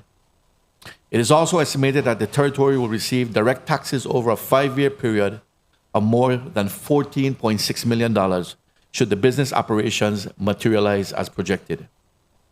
To date, 13 certificate orientation to familiarize the beneficiaries with requirements have been conducted. There are 23 compliance reviews in process, and 51 COVID-19 petitions have been processed. At the end of the third quarter, a total of $831,702 was collected in fines and fees. In regards to the Hotel Development Act program, USVI EDA continues to work with 2 major hotel projects on St. Thomas. One hotel, RC Hotel Virgin Islands, Inc., was approved for Economic Recovery Fee, or ERF, incentives and is already in operation.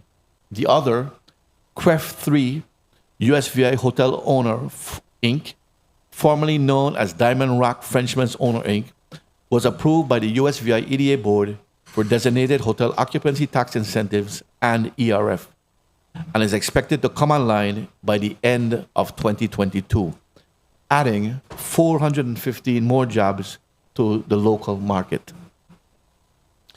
The Enterprise Zone Commission is working towards implementation of anchor projects to fulfill town and community plans on St. Croix and St. Thomas and further diversify the local economy. The first two anchor projects I will describe are focused on arts and humanities and will tie into the Vision 2040 target industries of manufacturing and VI-style tourism.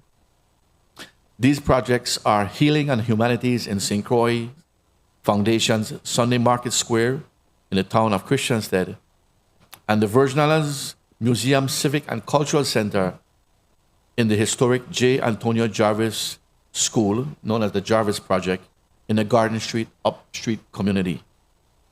Both projects seek to revitalize these communities by providing training opportunities in the performing, visual, and commercial arts to residents.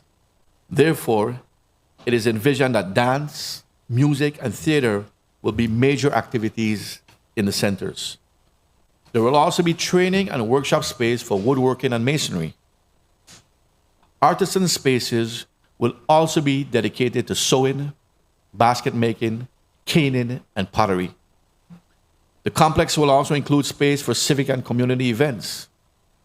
These projects will provide alternate social, academic, and professional development, spur small business growth, create jobs, and enhance the territory's tourism product.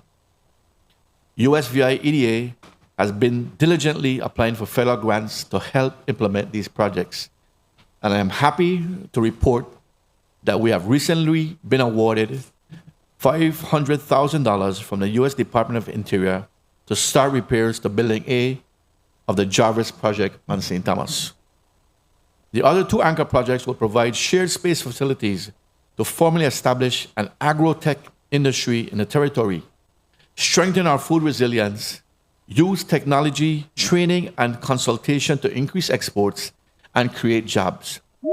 On St. Croix, an agro and food innovation center will be placed in the town of Frederiksted. A site has been identified to house the center's main facility. 2 sub-sites have also been identified. Preliminary discussions have started with the owners for use of the properties, and there's lots of interest in using the properties for this purpose. On St. Thomas, an agro and food technology center will become part of the Savannah Downstreet community.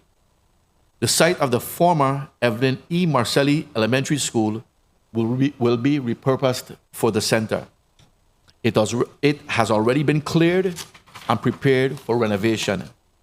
4 organizations have claimed space in the center and will collaborate with us on renovations. The Enterprise Zone Commission collaborates with public, private, and nonprofit partners to construct and open these projects. Once completed, both centers will include space for agro-processing, a clean kitchen, training rooms, cafe, and a studio-ready fine dining restaurant. Incorporated within the agro-processing centers will be the food incubator, which will allow the incubation program to expand its services and offer specialized technical assistance to food entrepreneurs. Once fully launched, both centers will touch many players within the economy to include farmers, fishers, food entrepreneurs, students, retailers, and more. Additionally, there will be the possibility of the territory to attain greater food security and increase its food exports. Small businesses comprise the backbone of our economy. The authority always seeks to implement strategies to support and further their development. In this regard, I am pleased to expound upon a number of developments and accomplishments that will directly impact or have already benefited our small businesses. The territory stands to receive approximately $57 million in funding to assist eligible small businesses through the second round of the U.S. Department of Treasury's State Small Business Credit Initiative program, which we call SSBCI. The USVI EDA has submitted the SSBCI application to Treasury on behalf of the territory and awaits notification of when funds will be dispersed to the nations and territories. To provide historical context, USVI EDA successfully managed 3 tranches of SSBCI 1.0 or 1.0 funding totaling $13.1 million. This assisted 43 businesses in the territory through $11,800,000 in guaranteed support. As a result, 213 jobs were created and 479 were retained. The USVI EDA team is excited about the possibilities that such a significant increase in the anticipated level of SSBCI funding could provide to the territory. Not only will it be possible to facilitate financing through loan guarantees, but it will also pave the way for additional forms of technical assistance. Though the territory has 10 years to expend the second round of SSBCI funds, the USVI EDA team has already jump-started discussions with local banks and other partners to strategize the best ways to maximize the use of these funds.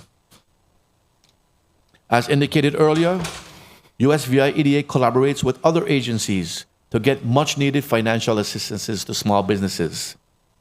A major initiative USVI EDA has been working on this fiscal year is through a partnership with the Virgin Islands Department of Planning and Natural Resources, DPNR, to disperse approximately $3.6 million in direct financial assistance to registered commercial and charter fishers, as well as fishing-dependent businesses adversely impacted by the COVID-19 pandemic.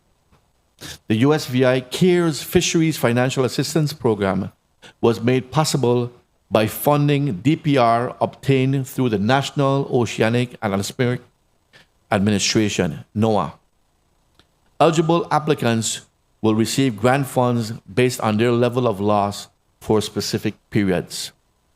USVI EDA launched an aggressive marketing campaign that included radio and social media interviews, print and digital advertisements, a website, an online application, a webinar, flyer distribution in areas frequented by the targeted groups across all 3 islands, and in-person informal sessions.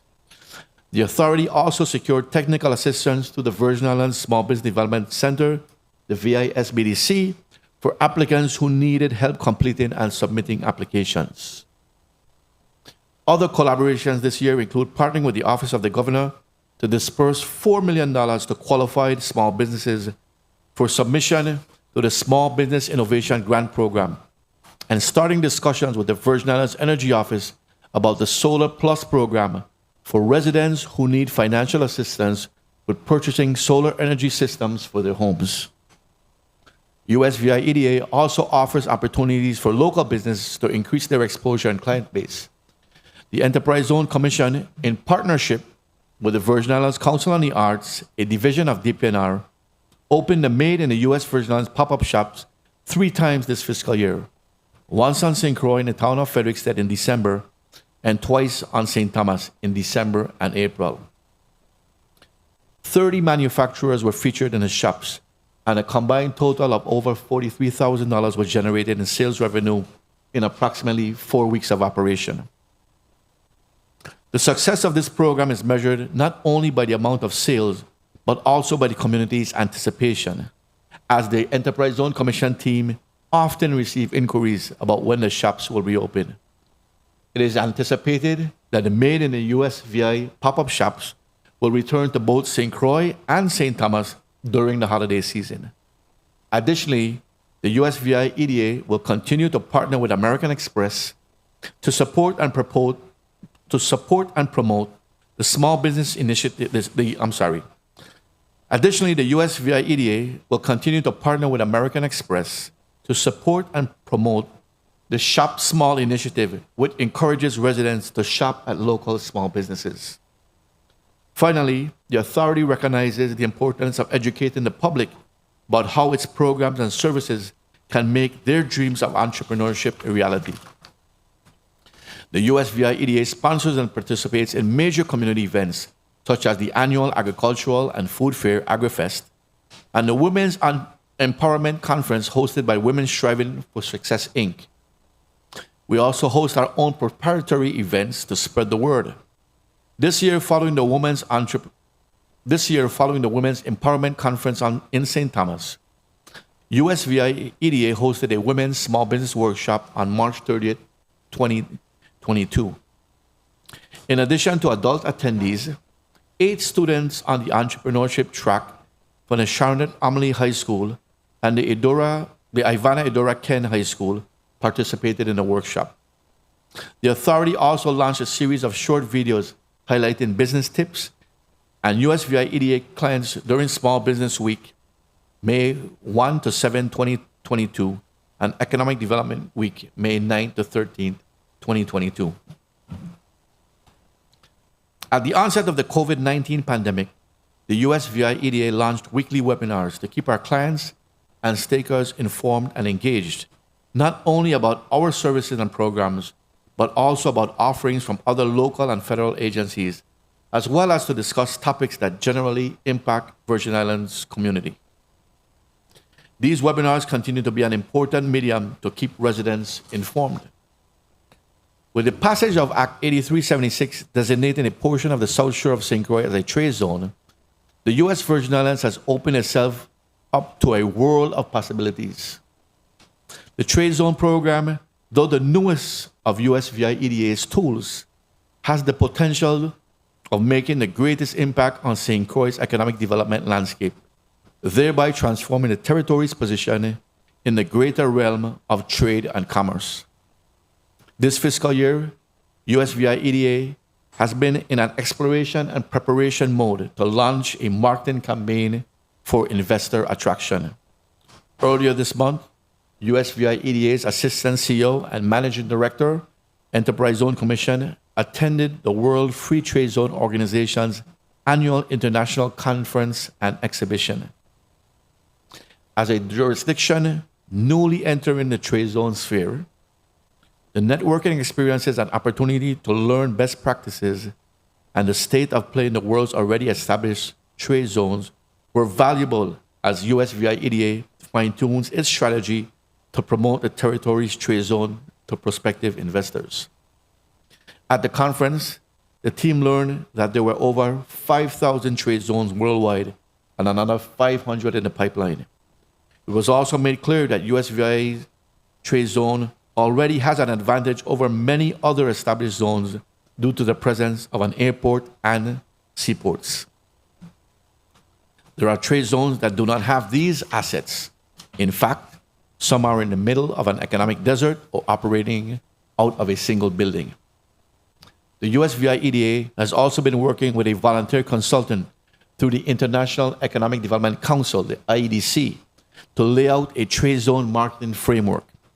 The consultant has advised that before the zone can be promoted to serious investors, property preparation is required. After touring the trade zone and facilities contained within, the team has determined that cleaning and preparation are needed. USVI EDA has met with 2 of the major property owners within the trade zone, the Virgin Islands Port Authority and St. Croix Renaissance Park, to discuss preparation and their plans for the properties. Both property owners have also identified areas that are ready for promotion. The consultant has also advised that the marketing framework should include strategic placement of services and activities in the trade zone. Therefore, the following target industries and activities have been identified: manufacturing and assembly, agriculture and food security, warehousing and transshipment, one-stop business services, a shipyard facility to repair and build ships, and a maintenance, repair, and overhaul facility for aviation-related activities. In the latter half of fiscal year 2022, and as we advance into fiscal year 2023, USVI EDA will focus on the following strategies to boost infrastructure in the trade zone, ready the area for increased investment, provide a full picture to potential investors of the scope of services the territory can provide, and market the zone's unique assets and geographic location. 1.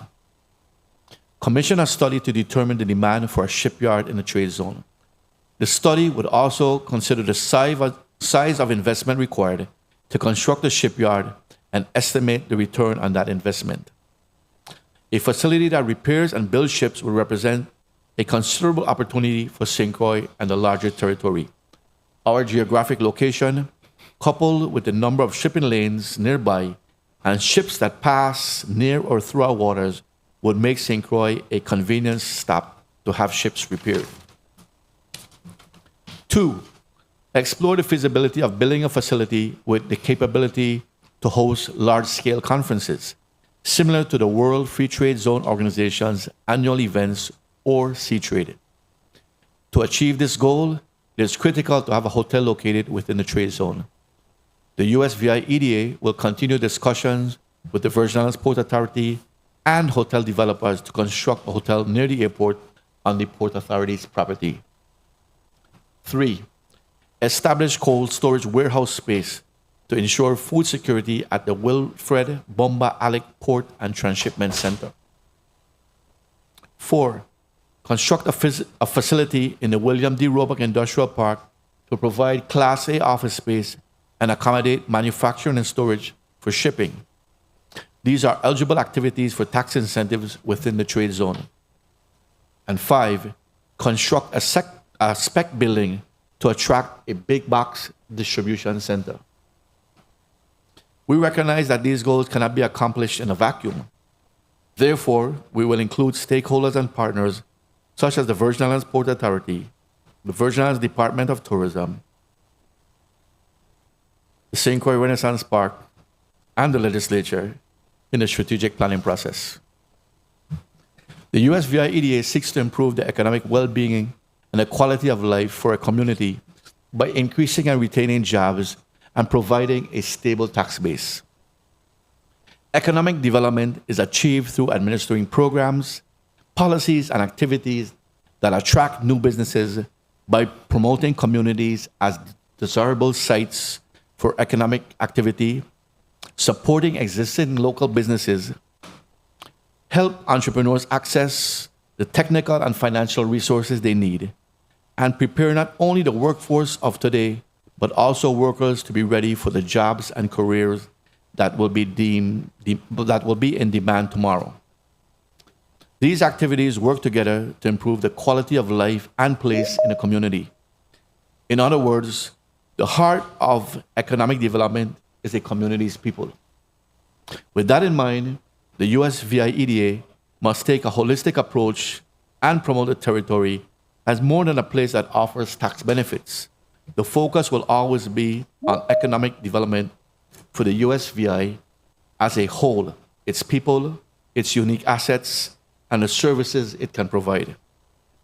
The authority's proposed fiscal year 2023 budget of $6,613,000 will employ strategies to address the territory's challenges as we continue to rebuild from the destruction caused by Hurricanes Irma and Maria in 2017, adjust to the new normal arising from the COVID-19 pandemic, and rebound from the impact of the Lime Tree Bay refinery closure. Vision 2040 serves as a guide toward long-term, meaningful outcomes as we use the short-term goals of the fiscal year 2023 budget to create a brighter future for the U.S. Virgin Islands. Therefore, USVI EDA will focus on diversifying the economy, attracting more investment, developing the small business community, and increasing trade by prioritizing the following goals for fiscal year 2023. 1. Implement a complete rebranding of the agency and launch a global marketing campaign that promotes the territory as an innovative, world-class business destination. 2. Continue targeting the 8 industries identified in Vision 2040 to increase investment in the territory. 3. Host an economic development summit to examine the factors impacting economies in the territory and the Caribbean region. It is the goal to use this event to place the USVI at the vanguard of economic change. 4. Establish St. Croix South Shore as a logistical hub for transshipment, manufacturing and assembly, and other industrial activities by collaborating with partners to improve the assets within the zone. 5, continue seeking grant funding to implement the anchor projects in each of the territory's enterprise zones. 6, collaborate with public, private, and nonprofit partners to construct the agro and food innovation technology centers on St. Croix and St. Thomas, and augment specialized support to food entrepreneurs by housing food incubators within these centers. 7, pursue ways to provide more financial resources to residents by continuing discussions with the Federal Deposit Insurance Corporation, FDIC, regarding establishing a community development financial institution in the territory. 8, work with local banks and other economic partners to increase access to financing and technical support for the small business community through the second round of SSBCI funding. 9, expand the incubator program by identifying locations to formally establish a presence in the St. Thomas-St. John district. And 10, commence capital improvement projects in industrial parks to maintain good tenant relations, improve the available space for lease, and enhance the image of both properties as state-of-the-art economic facilities. To achieve these goals, the USVI EDA looks forward to working with our economic development partners and legislators. It may be time for a paradigm shift in economic development to think more in terms of who stands to be impacted and how we can all rely more upon a spirit of collaboration. To usher in a period of true transformation, a public, private, and nonprofit sectors have joined forces to maintain our momentum from the Vision 2040 planning process. The success of the Virgin Islands Economic Development Authority is due to the contributions made by its talented team of hardworking professionals. I would like to take this opportunity to thank the USVI EDA Governing Board for their leadership and the entire USVI EDA team for their dedication and drive in finding innovative ways to improve the quality of life in the U.S. Virgin Islands. The USVI EDA team is also grateful for the support of the 34th Legislature of the Virgin Islands and that of the Honorable Governor Albert Bryan Jr. and his administration. I look forward to continued collaboration in the future. Thank you. My team and I await your questions. Thank you so much for your testimony. CEO Biggs, colleagues, we're going to go directly into a round of questioning. We're going to begin with 5-minute round. I think that should be sufficient. Senator Blyden, you recognize. Thank you, Mr. Chair. Good afternoon. Good Dr. afternoon. Biggs and your supporting team there with you, and thank you so much for that comprehensive testimony. I really appreciate the testimony. I like the short and long-term goals, the vision. It's on point. You know, especially with shipbuilding, that's going to be huge because that industry is a multi-billion-dollar industry, and we really need to tap into the industry in all areas. It's a good look. Let's go to the postal report, page 22 of 29. Under professional service, I see I have for fiscal year 23, 901,835. All of those professional services have been paid for thus far for this year, up to date? We're current with all our vendors, we're current with all our bills. Okay, very well. Contracts, same page. The next page, really. You have several contracts also. Can you explain to me Oakley Ross Technology? It was implemented in 2009, but it says 15-day notice of cancellation. Is that contract still ongoing? I know a payment was paid of $25,000 this year. Yeah, that is still an ongoing contract. That's our IT person, and they do not only hardware but also software consultation for us also. So yes, that's up to date. The 15 days just indicates that there's that provision in the contract in reference if we want to terminate or if they want to terminate the contract. Apparently, SMAC law is the same type of contract. Very well. What about 5 financial services? Yeah, that expired in April. Yeah, 5 Financial Services, that is our contract compliance officer. She assists us in reference to doing compliance on the EDC side. And so that's an annual contract that we've renewed over a period of time. But basically, yeah, it is for our compliance side. So the other 2 are also annual contracts? The JH McGinley is more a 6-month contract. And it's assistance in reference to developing relationships with various hotels. I can say from this contract, we've garnered the interest of 2 hotels we're working very closely with, of developing hotels on St. Croix, one in the Port Authority area of Betty's Hope, and one on the Cane Bay. So we're working diligently and getting that done. The Jonetta Darden contract is an annual contract or 6-month contract in reference to grant writing. We don't have any grant writers directly, but we've worked with Ms. Darden for some time, and she's assisted us in receiving grants, including this $500,000 grant that I spoke about in reference from the Department of Interior. Very well. United Electronics Industries Service, LLC. That's on the leases. That lease, 2 minutes. That lease expired in April, and you have 2 5-year option to renew. Have you renewed it, or are you in the process? We're in negotiations in renewing that lease right now. Or you're still negotiating? Yeah. Okay, very well. And finally, let's go to page 24, grants. You have 2 grants on listed here. One expired 12/15/21, the U.S. Department of Agriculture. Yeah, that's an error there. I mean, I think there was just a misinterpretation of how we reported it. That was actually a $50,000 grant. We have completed that feasibility study and expended all the monies from that grant. We additionally put another $49,000 in the event that the grant had cost more than the $50,000, but the full grant was expended at the $50,000 level. And we did not have to pay any additional money, so we maintained our $49,000 in-house. Specifically, what type of study in terms of? It was a feasibility study being done for the food incubators within the agro-processing center. Okay, and that was conducted through UVI. And finally, the next grant from the Department of Interior, Insular Affairs, for the Technical Assistance Program, the $67,000. That expired. Were those funds expended, all of it? This one, yeah. It expired in September of this year. Yes. Correction, that should be September 30th, 2023. 23? Yeah.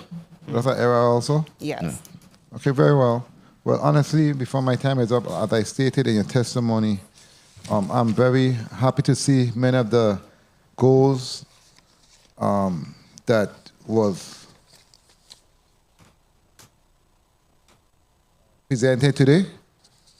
I think especially the 8 areas when it comes to manufacturing and assemble, agricultural and food security, that's critical, warehousing and transshipment. I think you're right on target, and you're aligned with many of the, I just stated, the 2040 vision.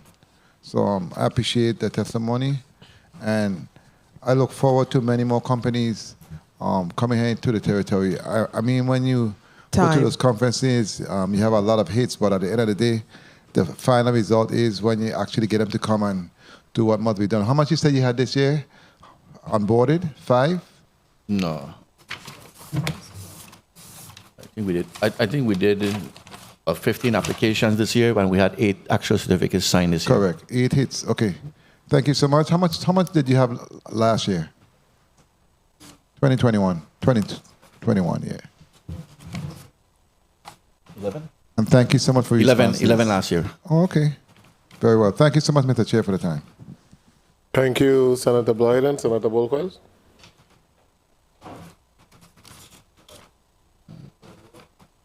Good afternoon, everyone. Good afternoon.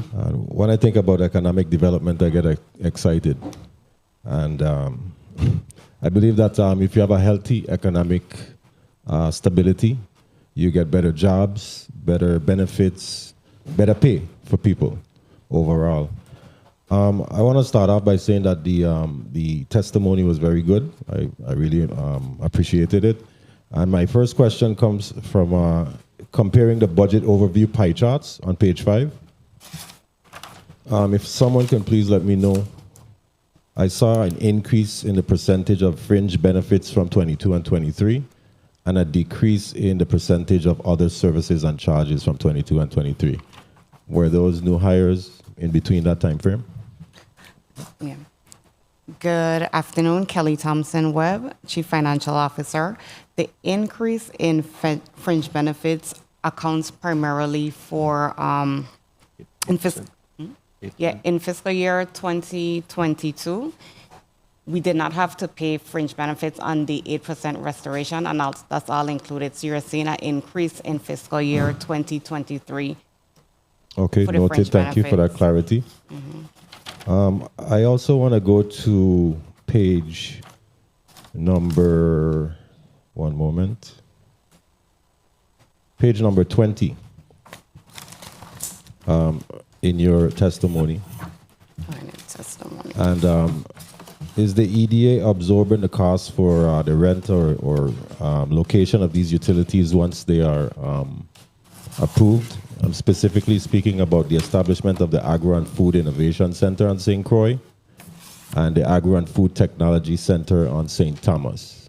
Can you tell me a little bit more about that, please? Yeah, we envision creating a center and then having the center really be self-sufficient. I mean, that's why we're talking about putting a food incubator, putting test kitchens that will be available for rental, having a restaurant, a variety of different things. So once the center is up and running, we envision that the services that will be provided there will make the center a self-sufficient center in that regard. We will augment and provide services to the community, but some of those services will be paid for. So for instance, if you're creating, let's say, stew gooseberry, you can come in and you can rent the clean kitchen for an hour, make your product, and then leave. The only thing you'd have to bring is your ingredients because everything else will be USDA certified.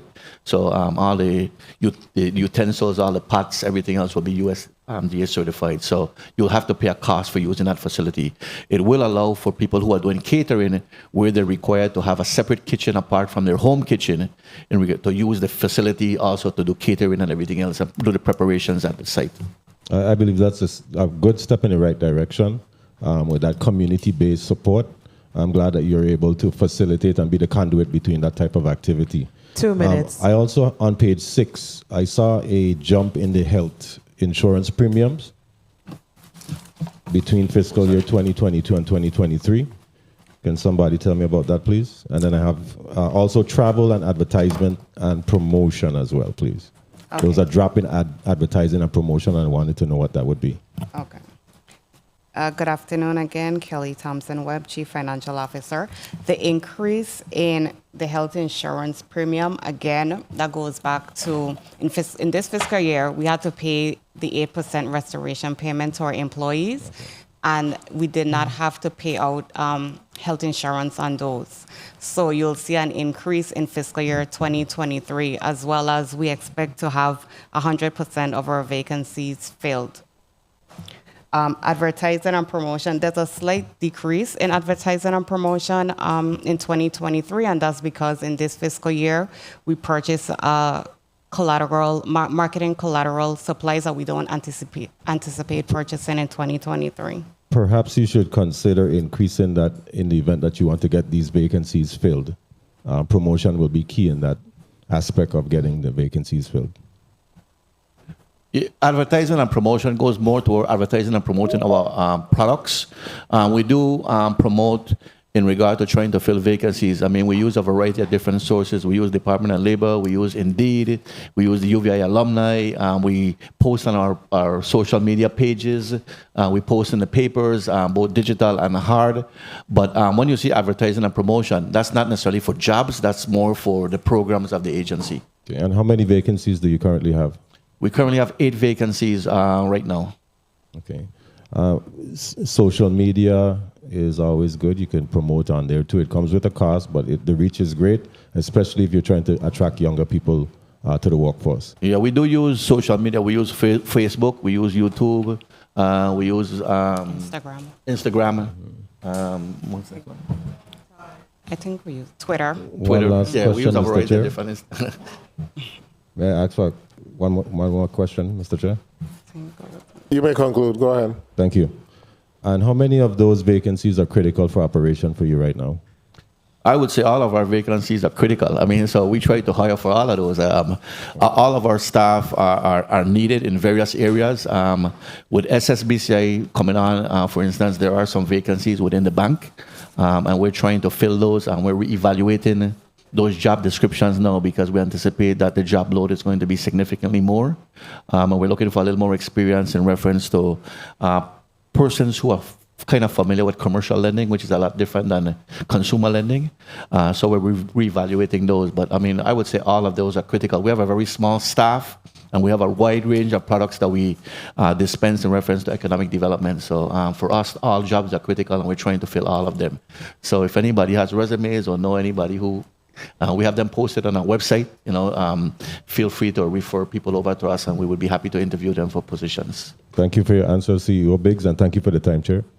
And let me take this opportunity to just say congratulations also to you, Senator, from my team.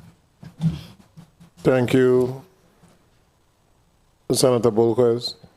In reference to your answer, Ms. Webb, with the health insurance premium, why did you reference the 8%? That didn't have anything to do with that particular increase. With the way the numbers are reported, all the personnel costs to include the 8% restoration is in a figure. So that's why you're going to see that large. Okay, just talking about the line item for health insurance premium. Can you say that answer again? He was asking why the number was higher. So why it's 166,000 higher than the year before? Yeah. Okay. So it also includes vacancies, all the vacancies for the position. Okay. It included vacancies, but it has nothing to do with the 8%. Because the 8% was money that was owed. Nothing was taken out for health insurance, because your health insurance you pay on a bi-weekly basis. But you incurred the increase in the insurance premium, or did we offset the increase for EDA? Can we offset the increase for the other government agencies? Did we? We did not receive any special appropriation. Okay, so then that's what it is, because there have been an increase for the last 2 years, and I think the next increase is coming. So you're paying the increase out of your budget? Yes. Okay. And also, Senator, if I may, when we budget, we have to budget at the family, not knowing when we bring people in, we have to budget at a higher rate. So that includes the family rate for vacancies also. This includes the 8 vacancies that you plan to bring on? Correct. And all of those are vacancies, none are new positions? All vacancies. All vacancies, okay. We do envision having potentially new positions. As I say, we have $57 million coming in through SSBCI, so we may gear up for that, but SSBCI can pay a portion of those positions. What portion you think they're going to pay, 50, 75%? I think they're going to pay at least 75%. And how much is that you're expecting? We haven't done the full evaluation yet. We could get back to you in reference to those numbers. We're evaluating that now. We just met with the Treasury team earlier this week, so we're making that evaluation now. Okay. Senator James, you recognize? 212. Thank you, Mr. Chair, for the time. I see in your testimony, I see in your testimony.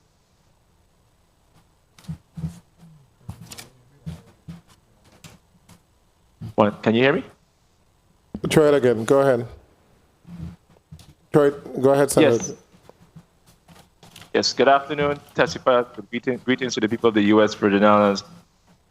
I saw here in the testimony that you partner with DPR for the Fish and Wildlife to provide $2.6 million in financial relief. As you mentioned that, can you just briefly explain to me what was your role in partnering with them to fund through COVID-19?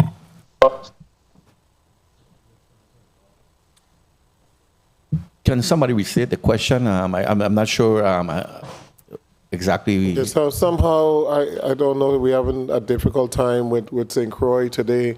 Try the question again, Senator.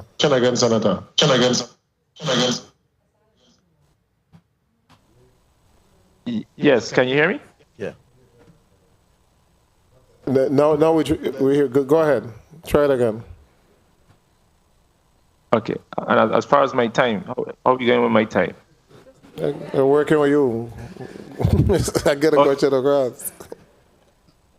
Okay, good greetings once again to the people of the U.S. Virgin Islands. I saw here in your testimony where you made mention of you partnering with DPNR for the Fish and Wildlife Program for $3.6 million in financial relief to the fishery-related stakeholder groups. Can you just explain to me what role you played, if knowing that it was funded by COVID-19? Yeah, the role we played was we were the administrator of the program for them. In that we marketed the program for them. We developed the program along with them.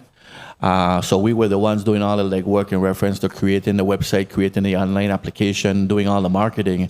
And then once the entities were approved, we were also the ones cutting the check and doing the financing through our finance arm. And as we speak about cutting the checks, all funds were expended? No, the eligibility issues ran into some difficulties, so not all funds were expended or have been expended at this time. So we're actually, DPNR is relooking at the program, and NOAA has given them the opportunity to fine-tune the program and perhaps assist fishers in other areas. So they're looking at the spend plan and seeing how they can make those adjustments now. So all the individuals who were eligible, did they receive the funding? At the end, because the individuals could not provide the documentation that was required during a specific period, we did have, I think, 30-something applications, but none of them were really deemed eligible because of the requirements of the program for the spend plan. And that's why NOAA is now allowing DPNR to go back and revise the spend plan and make adjustments to the spend plan to see how they can help that industry. So let me just get this clear. I want to make sure I'm hearing you clearly. No one was eligible for this program? No one met the eligibility requirement based on a spend plan. It requires you to file taxes. It requires you to provide information in reference to your catch and basically identify your losses for the period. And the documentation was lacking or was not turned in regard to those areas. And last but not least, so that is at no fault of the agencies, is because of the applicant, is what you're basically telling us? Correct. Okay, I just want to make it clear and get an understanding of what we are talking about here. And I see where you mentioned a lot of projects that you're working on, and I'm happy to know that you're doing great things. But as far as funding, I know you made mention that you want to have a building for conferences and what have you. That's you attracting individuals to come to the territory to do specifically that? Or is this something that EDA will be funding? 2 and if so, can minutes. you explain? That's something EDA is seeking funding for. We know that the government has some monies in reference to conference centers, and we may be seeing how we can tap into that fund if available. But if we're going to make the trade zone an active area that attracts investment and allows for business growth, there's some things that we need to do as a territory to prepare that trade zone, and one of them is to have this convention-type center there. We'll work with partners. If we have partners that are willing to invest, of course, we'll work with those partners, but a lot of this will be require funding for preparation ahead of time. Okay, I just want to make sure that we pay attention to the funding source, because you have a lot of great ideas, and all I'm seeing in my mind is funding. And I just want to make sure that we're not just spitting things out there. I want to make sure that we actually have the funding to do so as we speak about a budget. But that's a long-term plan, I'm assuming, not a short-term goal. Long-term goal, yes. Okay, thank you. And as far as your budget that you have before us, I'm assuming that you're comfortable with everything before us. I think you're doing a great job. There's no need to even pound on you. But as far as what you're requesting, you're comfortable with that. You have no need for additional funding from this body. We're comfortable. I mean, we think that allows for operations for fiscal year 2023. But of course, if we had additional monies for marketing, we can better market the territory. If we had additional monies for program, we could deliver more programs to the community. And if we could get monies, as we spoke about, for building the spec building or building the conference center in the trade zone, that would be very helpful to us in reference to attracting investment to that area also. Okay, and as far as vendors, do you have any issues paying your vendors? You're current with all your vendors? Yeah, we're current with all our vendors. We're current with all our salary increases. We're current with all our payments. So we have no problems in regard to that area. Time. I'm not sure the time was called. Okay, I heard the time. So what we need to do is duplicate you and have you run a lot of these departments and agencies in government because you seem to be doing a good job. So it's a straightforward budget. I have nothing else to really say. Just hope and pray that when we do the budget markup, if you do have those last minute requests, you can just bring it to this body and we might just take it into consideration. With that said, thank you, Mr. Chair, for the time. I'll make sure I send something in, Senator. Thank you for the invitation. Thank you, Senator James. You're marking up our budget. Well, thank you. You have anything in the miscellaneous section? I'm trying to, or just going to check and see. Do you have any marketing monies in the miscellaneous section? Yes. So what's the amount? We have 500,000. Okay. So I just wanted to put that on the record. Sufficient, Mr. Biggs, or not? Yeah, I mean, I guess over the years I've requested that marketing funding move towards operations instead of being in the miscellaneous. I mean, I think it's a integral part of our budget and we should be incorporated into our budget instead of miscellaneously done in regard to that. Into your budget as a line item or remove from the miscellaneous section and as a line item? The issue is that we want to make sure it's spent on marketing. So if we kind of leave it freely hanging out there, we don't want I have no problem if you line else. item. My problem with the miscellaneous is it modifies and it changes from time to time, whereas your operation budget tends to stay fairly standard. You know, so if we had that standard written into our operations budget, I think it's something that we have to do every year. So, you know, we would request that it be part of our operation budget, even if it's line item. I say it has to be used for marketing. I don't have a problem with that. Okay, so colleagues, we can seriously consider that. That's not a big issue. It's something that we could work on. I'll look and see exactly where you are in the budget. Senator DeGraff. Yeah, because we have to ask for it every year. Listen, 1, 2. Thank you, Mr. Chair. Good afternoon, colleagues. Good afternoon, testifiers, all viewing, listening, and present. Mr. Biggs, I support you and your authority 100%. So, did you take a budget cut? No, our budget has remained consistent. Okay, great. I was looking at a 2022 post-auditor's report, and in your 2021 objectives, your final bullet was negotiate a new collective bargaining agreement, CBA. So I'm going to start with the employees first. And 2 things in your testimony I really like. One, that you got Savan in it, but I know that somebody in your crew spelled Savan wrong. I keep telling her that, but it's, but you got Savan in it, that's number 1. And number 2, line 140. In this fiscal year, USVI EDA successfully negotiated a collective bargaining agreement with United Steelworkers. Okay, has those individuals started being paid as yet? Not only have they started being paid, they were paid from October 1 of the fiscal year. Good. So. That's what I want to hear. Is anybody owed any money? Not at this moment, no. As a matter of fact, in October of this year, again, we're getting ready to make the salary increases. Like I indicated, we're up to date with all our salary increases. Good. Now, you have exempt employees also. Do you have any GS employees? We do have exempt employees. I mean, we have union and we have confidential or exempt employees. So what we do is, for the most part, we've provided increases for those individuals also. The supervisory and management got a smaller increase than the non-supervisory and management employees.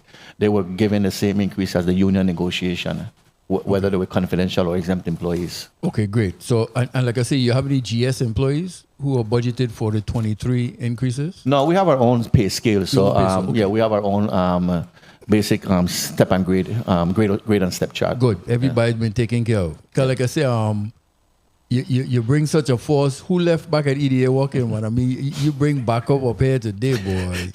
So I like that. Now, do you have any retirements? When the thing retire? Hold on. Any terminations? October 12, 2020. We had one retirement in October of last year, which we're in the process of hopefully refilling. That's somebody from the bank. Like I said, we're looking at those job descriptions to bring them in line with what we plan to do for SSBCI. We do anticipate one more retirement for the end of the year, and we did have one person that left to go to another government agency that we're backfilling those positions. Okay, so that's 3 persons total. 2 retirements and 1 person left. Actually, two retirements. I'm sorry, we had 2 retirements. Yeah. Okay, good. And they're paid 2 up minutes. to collect their retirement from GRS, everything. Well, let me say this. I mean, our GRS and everything is current. As far as I know, they are collecting whatever GRS they're entitled to. I haven't had any complaints from them saying that we owe anything in regard to that. So we're current with GRS. We're current with all our vendors in reference to payments. All our contributions are made. Okay, good. Any terminations? No terminations. No terminations. Okay, great. And those 2 retirements count as a part of your 8 vacancies? Now that you have Yes. Okay, a part of Yes. it. Okay, good. How much revenue you generated for the year? I'll give you our revenue generation. I mean, and we look at revenue generation for the authority is a little different than revenue generation for the territory because, as you know, all our clients pay directly into the general fund tax base.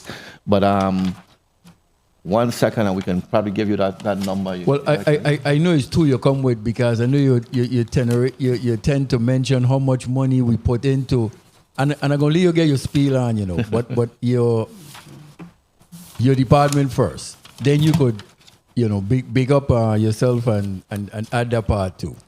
But for your department first, revenue. For EDA, interest income, which is generated from our loans, as of June 30th, 2022, we generated $13,428. Application and processing fees, $5,620. Other fees, which includes like copy income and some indirect costs, $13,345,000. And then for our EDC, Industrial Promotion Fund, we collected a total of $831,702. Application fees of $63,500. Activation fees of $31,000. Time.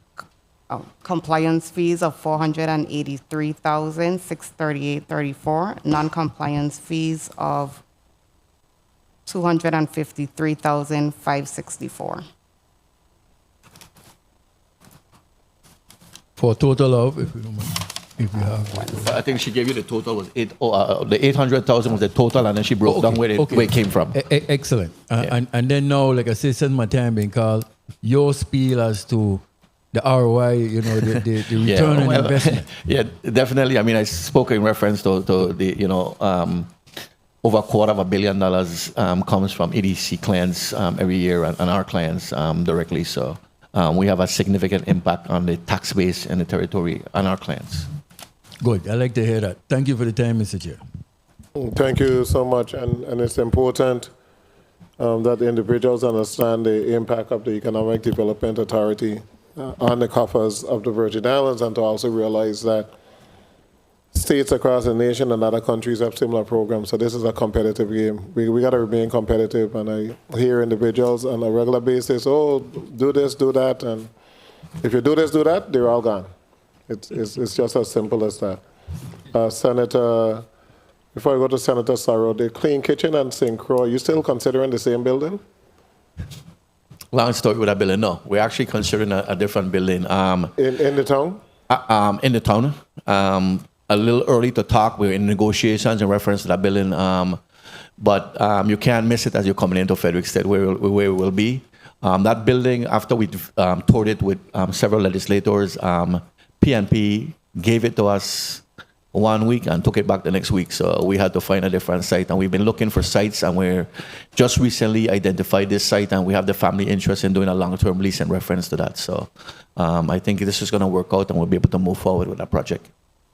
Okay, I'll sidebar and find out where it is. Senator Sarah, you ready?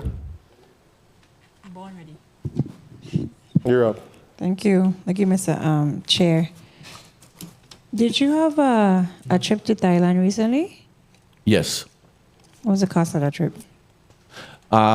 We haven't received the final cost. And why I say that is that the Department of Tourism made most of those arrangements, and we're waiting for the billing from the Department of Tourism. How many traveled? From the EDA, it was myself and the chairman from the EDA. So only two of you traveled from the EDA? Yes. Okay. And what was the purpose of the trip? The purpose of the trip was trying to, again, promote the territory on both the business side and on the recreation side to this conference that's called the Global Summit of Women that has over 500 women from all over the world that attend this particular summit. So also we're trying to get the conference here in 2024 or 2025. So only two from the EDA traveled and the rest came from tourism? Yes, I think so. Total amount that went on this trip, do you know? Not sure the total amount in reference to that. Roughly 10, I think there were 20? there were two from tourism also. I'm sorry, three from EDA. Three from EDA. Who's the three? Myself, the chairman, and our business ambassador. Who's the yourself? Who's the Mr. Rodriguez? Yeah, Mr. Rodriguez, the chairman. And the business ambassador is? Miss Brian and myself. Okay. How long? The trip was roughly 1, 2, 3. I think 8 days was the original portion of the trip, and I'm thinking about it because I stayed a couple extra days myself on my own time. Okay. Because if we're going to go, if I'm going to be fair, if we're going to travel, which is okay with me, that's what you do. We just need to make sure that we have a return of investment on these trips that we're traveling, because oftentimes we take a lot of government trips and then you see nothing when it's done. Okay? So I hope that in 2024, that's what you said? Yeah, we're trying to get them here in 2024, 2025, and there was some interest, and I indicated that in testimony also. All right. I wait for you to tell me the cost of the trip at some point. Now, can my time be held, Ms. Marchena? Can you come and sit here, please? You'll listen at a time.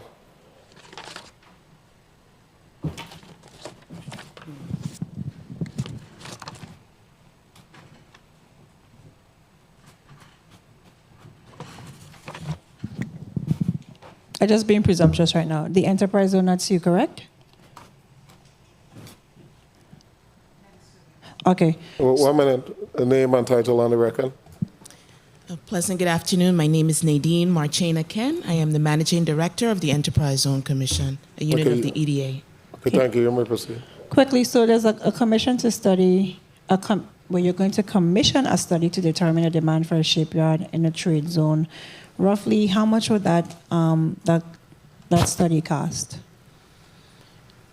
Well, we're commissioning it. I estimated that the study should cost $85,000 to $100,000, depending on who essentially comes forward. So you have an RFP out? First right of refusal is to the University of the Virgin Islands by law. Okay. And where's that 85 to 100,000 coming from, Ms. Thompson? What's your last name? Thompson Webb. In school it was Thompson, that's why. Okay, Yeah. Ms. Webb. We had a appropriation for the South Shore Trade Zone, so it will be coming from there. that. Okay, good. Now let's 2 minutes. Let's jump over to you again, Ms. Marchena Ken. What about the you have the collaboration with the public, private, and nonprofit partners to construct the agro-food and technology centers on St. Croix. What is that costing you? What does that build-out look like? What's the amount? We are still in negotiations with the family with regard to that facility. So final numbers we don't have at this point. It is estimated that it will cost somewhere in the approaching $1 million. Okay, and to start phase 1 and 2 probably of that particular facility. Speak into the mic. Continue to speak into the mic. Oh, sorry. Eventually, in order to complete all phases, probably about $5 million. Okay, so let's go back. So you said that family, now this is for St. Thomas and St. Croix per your testimony. So are we referring to the family and St. Croix, family and St. Thomas? Specifically speaking to the family in St. Croix. Oh, St. Croix. Okay, what about? The facility in St. Thomas is a government-owned facility. Okay. Marcelli, the former Marcelli school. Okay. Oh, perfect. Good. So we're going to repurpose that. How much would it cost us to retrofit that? Or is the facility in good condition? The facility has not been used for quite a while. The first 2 phases will be $2.7 million. And in order to fully outfit the space with all the equipment and so forth, we're looking at another $5 million total to complete the construction and also to add equipment, certain pieces of equipment in there that will not be part of the private partnership. So we have the 2.7 plus the 5, or the 5 is a total amount, the aggregate? Plus the 5. Plus the 5. So we're looking at 5 for St. Croix roughly and 7.7 million for St. Thomas. Yes, ma'am. Okay, so the funding source for that is what? Time. We don't have a funding source for that right now. That's why we said we're looking for grants. I mean, we're doing a variety of different things in reference to trying to move that project forward, and grant funding is one of them. Okay. Mr. Chair, please. You may conclude. Go ahead. And I'm asking these questions because it still adds to the overall government's budget and the revenue, right? And just lastly, because I have a million more questions actually, Ms. Machineken, so we're saying agri-food innovation and technology centers. So how are you interfacing with the RT Park, or is there no interfacing with the RT Park? The RT Park has been working on doing technology with regard to general economic development. Specifically, this project is the brainchild of the communities in which we are working, and so they have asked us to step forward and do that. We certainly will reach across to the tech park as we move further into this, but it is really the community that has stepped forward and saying that they want grassroots type of activities for their young people in their communities and for the people of the Virgin Islands. So they're not talking about investors coming in necessarily. They're talking about making sure that our young people have the training to meet the requirements of the workforce that is coming. So, and I'll put a mic down now so you don't embarrass me. What's your timeline in all of this? Are you looking at a 5-year plan? This is a 10-year plan. Like, what does this look like, the time frame? Thank you for the latitude, Mr. Chair. With regard to the Marcelli facility, we can actually get things started. We are really at that moment that if we have the funding right at this moment, we can start phase 1 immediately. We're looking at perhaps the end of next year to have the full facility ready to go with machinery ready to order. Mr. Chair, also quickly, is the Marcelli School, do you have an MOU with education, or did property and procurement deed the school to the EDA? And thank you for the latitude. The property and procurement, the property and procurement now has that facility, is no longer under the Department of Education, and we have an agreement with property and procurement to use the facility for that purpose. A written agreement? It is a letter, a MOA. They are working, and we're entering into a lease agreement with property and procurement for that facility. Okay, for the St. Croix Clean Kitchen, you were allocated, what, 2-point-something million? What was the amount? We did put aside some monies like 2 years ago. $2 million. It was $2 million. And that is sufficient for phase 1? Not exactly. There is, and I would have to go back and review language, but it speaks to outfitting, I believe, the space, and we need to actually repair the space. So I just want to make sure that we could go back and look at whether we can use it for that specific activity. You have that